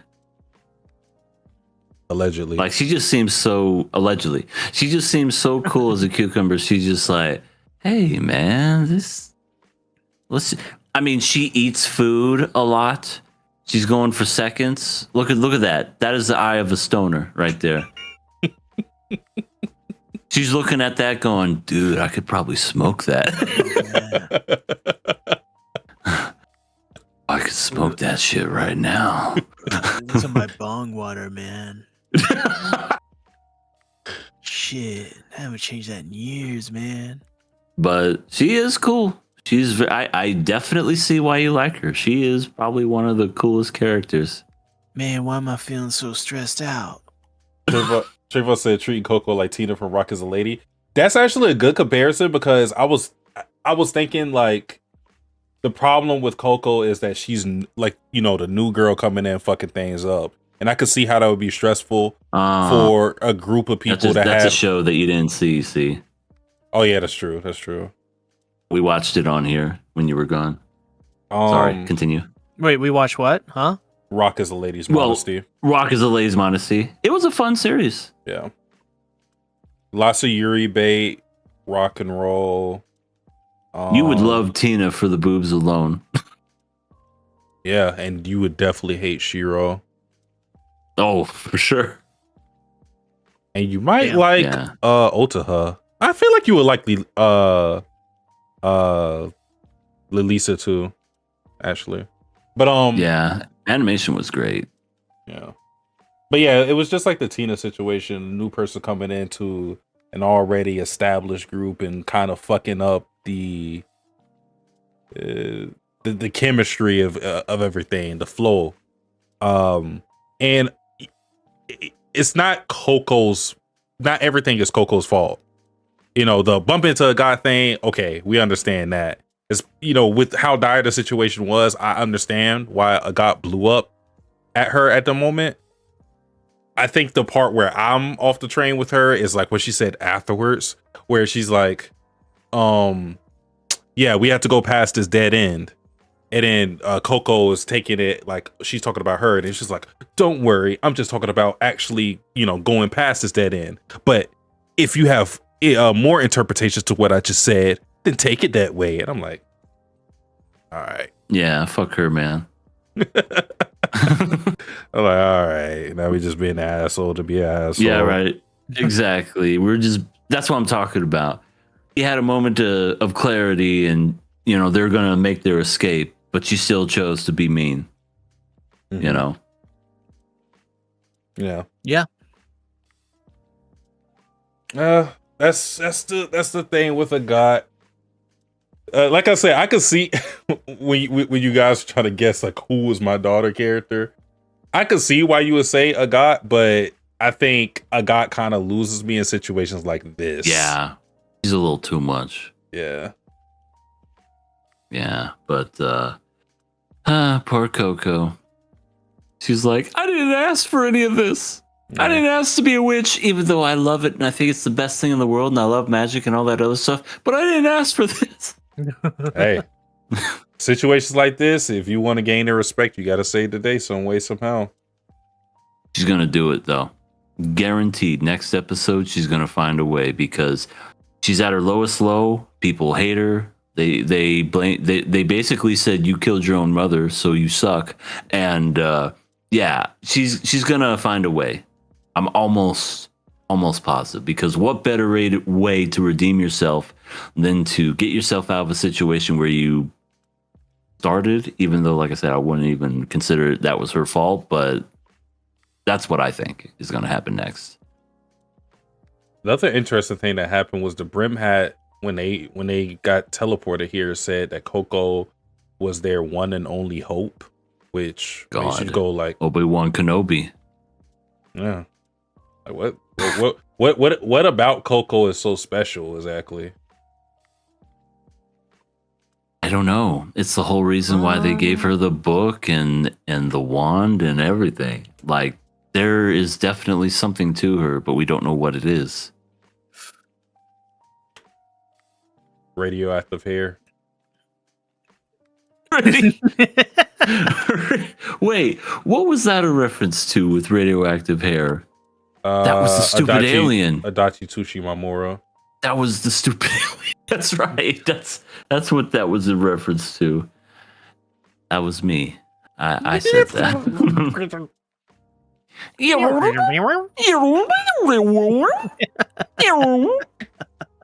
I'm sorry, say that again. And then the little girl's just like, what the fuck just happened? I think the reason why that scene was so funny, because that show was like so like, it was kind of like boring up until that point. So just seeing a scene like that, it's like, where the fuck did this shit come from? Yeah, I will never understand that scene for as long as I shall live, because I don't even know what led up to that part. Like, they were talking about something, gonna go get some bread, and then before she leaves, she just Gonna get some melon bread. Walks further away, and then does it again, and then the younger sister's just like, huh? Kill me now. I don't know what happened, but kill me now. Shout out to Brush Buddy, because when Keyfree is looking for them, shout out to the other kid too, who was at the workshop, because he told Keyfree about what happened. I was starting to think that other people couldn't see the Brim hat, the way he was like moving in the shadows, because he was like doing the whole horror Jason Voorhees shit where it's like and then they disappear. But no, he saw the whole thing. Yeah, he saw the whole thing. He was like, yeah, some masked guy with like a one eye on his mask. Coco was chasing after him, told him everything. He's looking for him, can't find him, but Brush Buddy got left behind. So Brush Buddy can possibly lead Keyfree to where they're at. But I still feel like they had to fend for themselves for a little bit until Keyfree gets there, until Goku is free. Gojo. Or Gojo, right? I love how the brush buddy essentially understands human language, so that helps too. It's like, were you with her? Where did she go? Points. I'm like, all right, let's go. Yeah, coming in clutch. But I think that is it for the episode. Unless anybody else has anything to add. Not really. Okay. Nah, I don't think so. The animation of this is so fucking good. Like, even from the littlest of things, when they did the whole drawing out of the ink and everything, so simple, and yet it's just so detailed. It's like, remove the water, and there you go, and he waves the little veil around. It's like, there's the ink, the magic ink. I'm like, wow, it just looks really good. Yeah, they put some money into this. I'm really glad about it. I'm still just like shocked by the fact that it was on 100 to this. It's just like, wow. This anime took because this was actually supposed to come out last year, I believe, but they took a year off. They were like, we want the production to be better. Yeah, we don't want to do what we did with Zone 100. You just gotta wait for the last 3 episodes at the end of the year. Yeah. Well, that is it for our shows tonight. But we have one last segment, some people's favorite segment of the podcast. It is your viewer questions. Yeah. Okay. We have 2 this evening. The first one is just plain and simple. How has anime affected your life? Oh God. I have a job thanks to it. People like me thanks to it. I've been able to do a lot of things thanks to it. I mean, there is so goddamn much beyond that too. Like, it's just it's given me entertainment. It's allowed me to connect to more people. It's allowed me to think about stories in different ways and learn different things. It's a lot. Yeah. I want to say, for me, I feel like anime is so integral to my life. I kind of look at it the same way I look at movies or music. If you ask me what any of those mean to me, or how does it affect me, I struggle saying what it is because it's so broad, because it feels like it encompasses so much of my life, just like those other mediums. So, like, I don't know if I have anything that anime has a claim to exclusively, like that I could say anime affects me in this way that music and TV doesn't, because they all can have the same effect depending on what that thing is. So I guess I'll just speak in generalities. For me, I think anime has affected my life in just I guess the way I could look at it differently or exclusively is like, it's made me appreciate things that are like really foreign to me. It's made me more open to it, where like with anime, I feel it's got me to try out things that I would never try out based on a synopsis, based on a look of things. I feel like it's made me a lot more open-minded in general. Yeah, I don't think I could say that about every single medium. Because anime is so creative and is so out there, that you're just introduced to so many different styles, whether that be the animation, whether that be the direction, music, like the tone of it, the themes. But yeah, I'll say it's made me more open-minded. For me, anime has affected my life in a way where I feel like it's one of those things where, I don't know, it paid off in a way, sort of, to be an anime fan. You know, you were looked at as a weirdo when you were younger. You were looked at as, you know, not being a freak or anything, but definitely, oh, that's the anime kid. You know, they like weird stuff, because you try to explain anime to anybody, they look at you like you're insane. At least that's how it used to be. And I feel, as it's affected my life, the fact that I stuck with it, and the fact that not only has it just gotten better, I feel, with age, now it's mainstream, and now people enjoy it for what it is. My own son loves it. And that's something that I can pass on to him and recommend stuff to him. And my own son? Yeah. But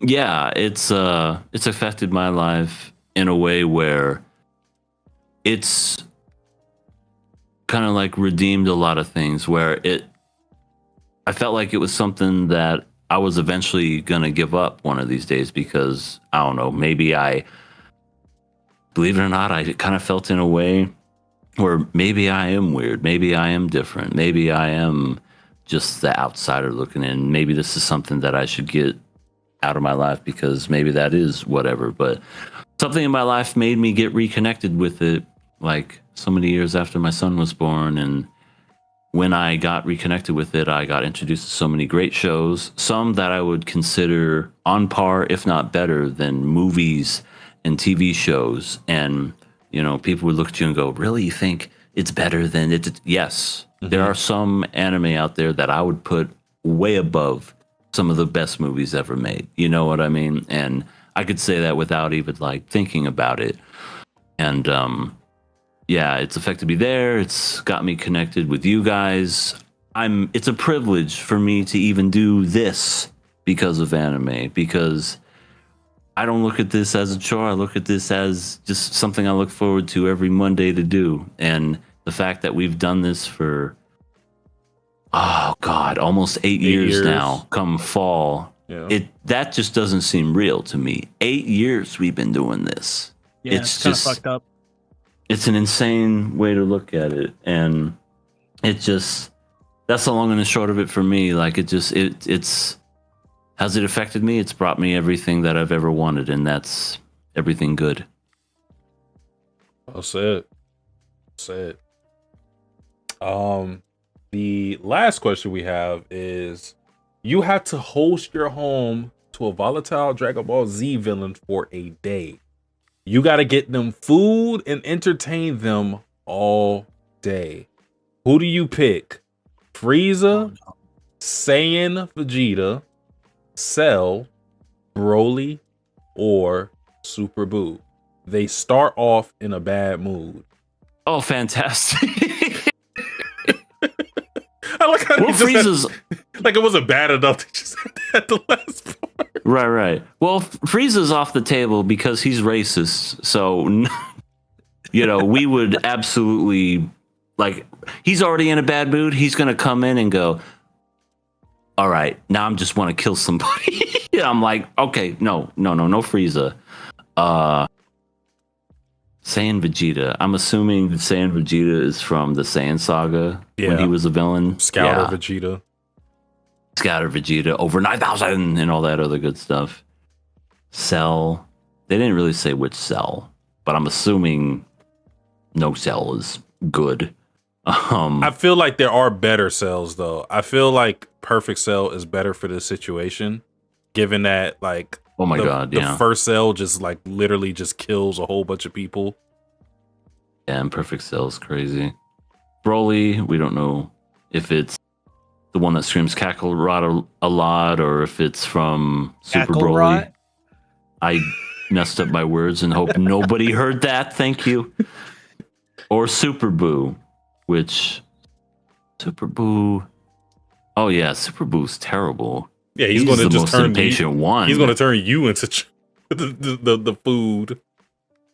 Like, he's the most impatient one. He couldn't even wait an hour for Gotenks to be ready, and he was just like, I want to fight, and then he just killed everybody in the watchtower. Mm-hmm. So, Super Boo, no. Frieza, no. So it's between Cell, Broly, and Saiyan Vegeta. I feel like I have a strategy, and it would be with Broly. Okay. What's the strategy? I mean, he's already in a bad mood. What better way to make him feel better than to shit on Goku along with him? True. That That's will put smart. him in the best mood ever because he already hates Kakarot, aka Goku, and it's just like Kakarot this, Kakarot that, and you go, you know what? Fuck Kakarot, I'm with you. And then he's like, what did you just say? I was like, yeah. Him. He's a piece of shit. And he goes, dude, come here, bring it in. And you guys start hugging, start, flipping back a few brewskis, order some pizza. You guys will be great. And then you can host them, Get a from Dragon Ball dartboard Z. with Get a dart with his face on it. And then just put, like Kakarot is a bitch right on top of it or whatever. He would be happy. Like, again, bad mood. Maybe he got a horrible sleep, or maybe he was dreaming of Kakarot that night. You start off with that, he would essentially, I guarantee you he would be on your side. Very interesting. I did not think of it that way. So I picked Broly too. Okay. But here is my angle. I was like, you know what, this guy's all like roided up and muscly. You know what? He's feeling bad. He needs something to calm him down. Rack of ribs, cook him up some ribs. Oh, Have a nice barbecue. Ooh. Corn on the cob. Okay. Just saying. I think it'd work. I think he'd be like, you know what? Yeah, I am pretty mad right now. Better yet, a Snickers. Ooh. What is Snickers? Just eat it. Oh. It's perfect. That's what I would do. Cook him something Awesome. nice. Nice. For me, I felt that what you said with Broly was interesting, but I felt just reading this, I was like, for me, I would say Cell because I'm thinking Perfect Cell. The reason why is because I just feel like the other ones are a little too unpredictable, or either they're too unpredictable or they're so predictable, and that predictableness is them killing me immediately, like Frieza, or Super Boo would be pretty bad. No, too. Frieza would. He wouldn't waste time. He'd be like, "What's that?" Be like, "Run."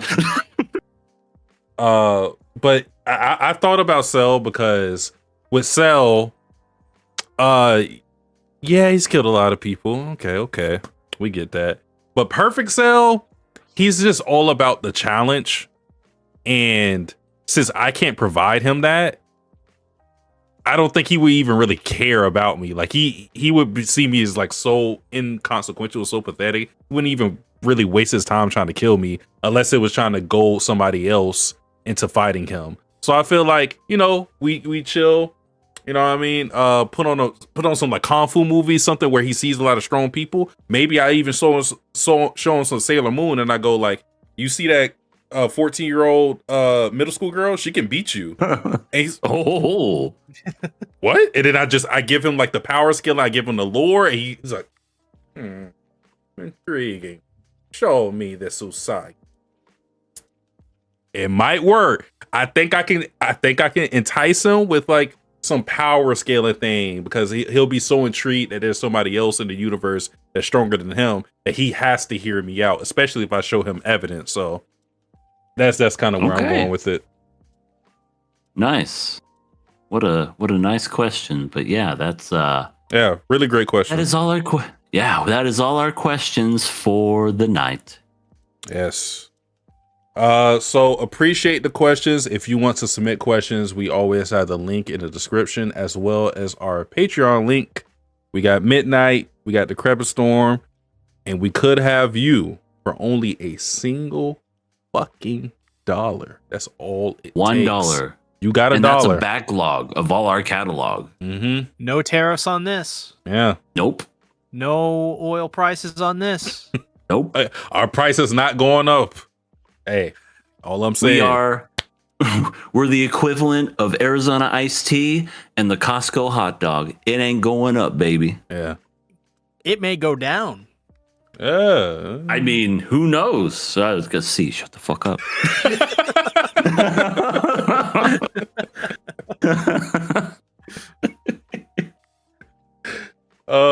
Yes, appreciate everybody who joined us tonight.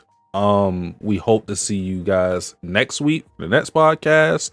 Also, we really do need to post a Blue Period schedule because we still haven't done that. So I feel like everybody. Period. Oh yeah, I call it Blue Period too. Going back to Blue Period, yo. I call it Blue Period in my head all the time. I have to like actually say blue gender out loud for me to remember because I keep calling it Blue Period. But yeah, we had to post a schedule because grannies are hot. I don't think people know what episodes we're watching week to week, so everybody's kind of like, what the fuck? True. But yes, appreciate you guys again. To everybody watching, have a good night, morning, afternoon, wherever you may be in the world. Peace and love from the KOA podcast. I'm Sasuke the Savage. He's everything animated. He is Sig Tactics. And we out. Peace. Later. Bye-bye.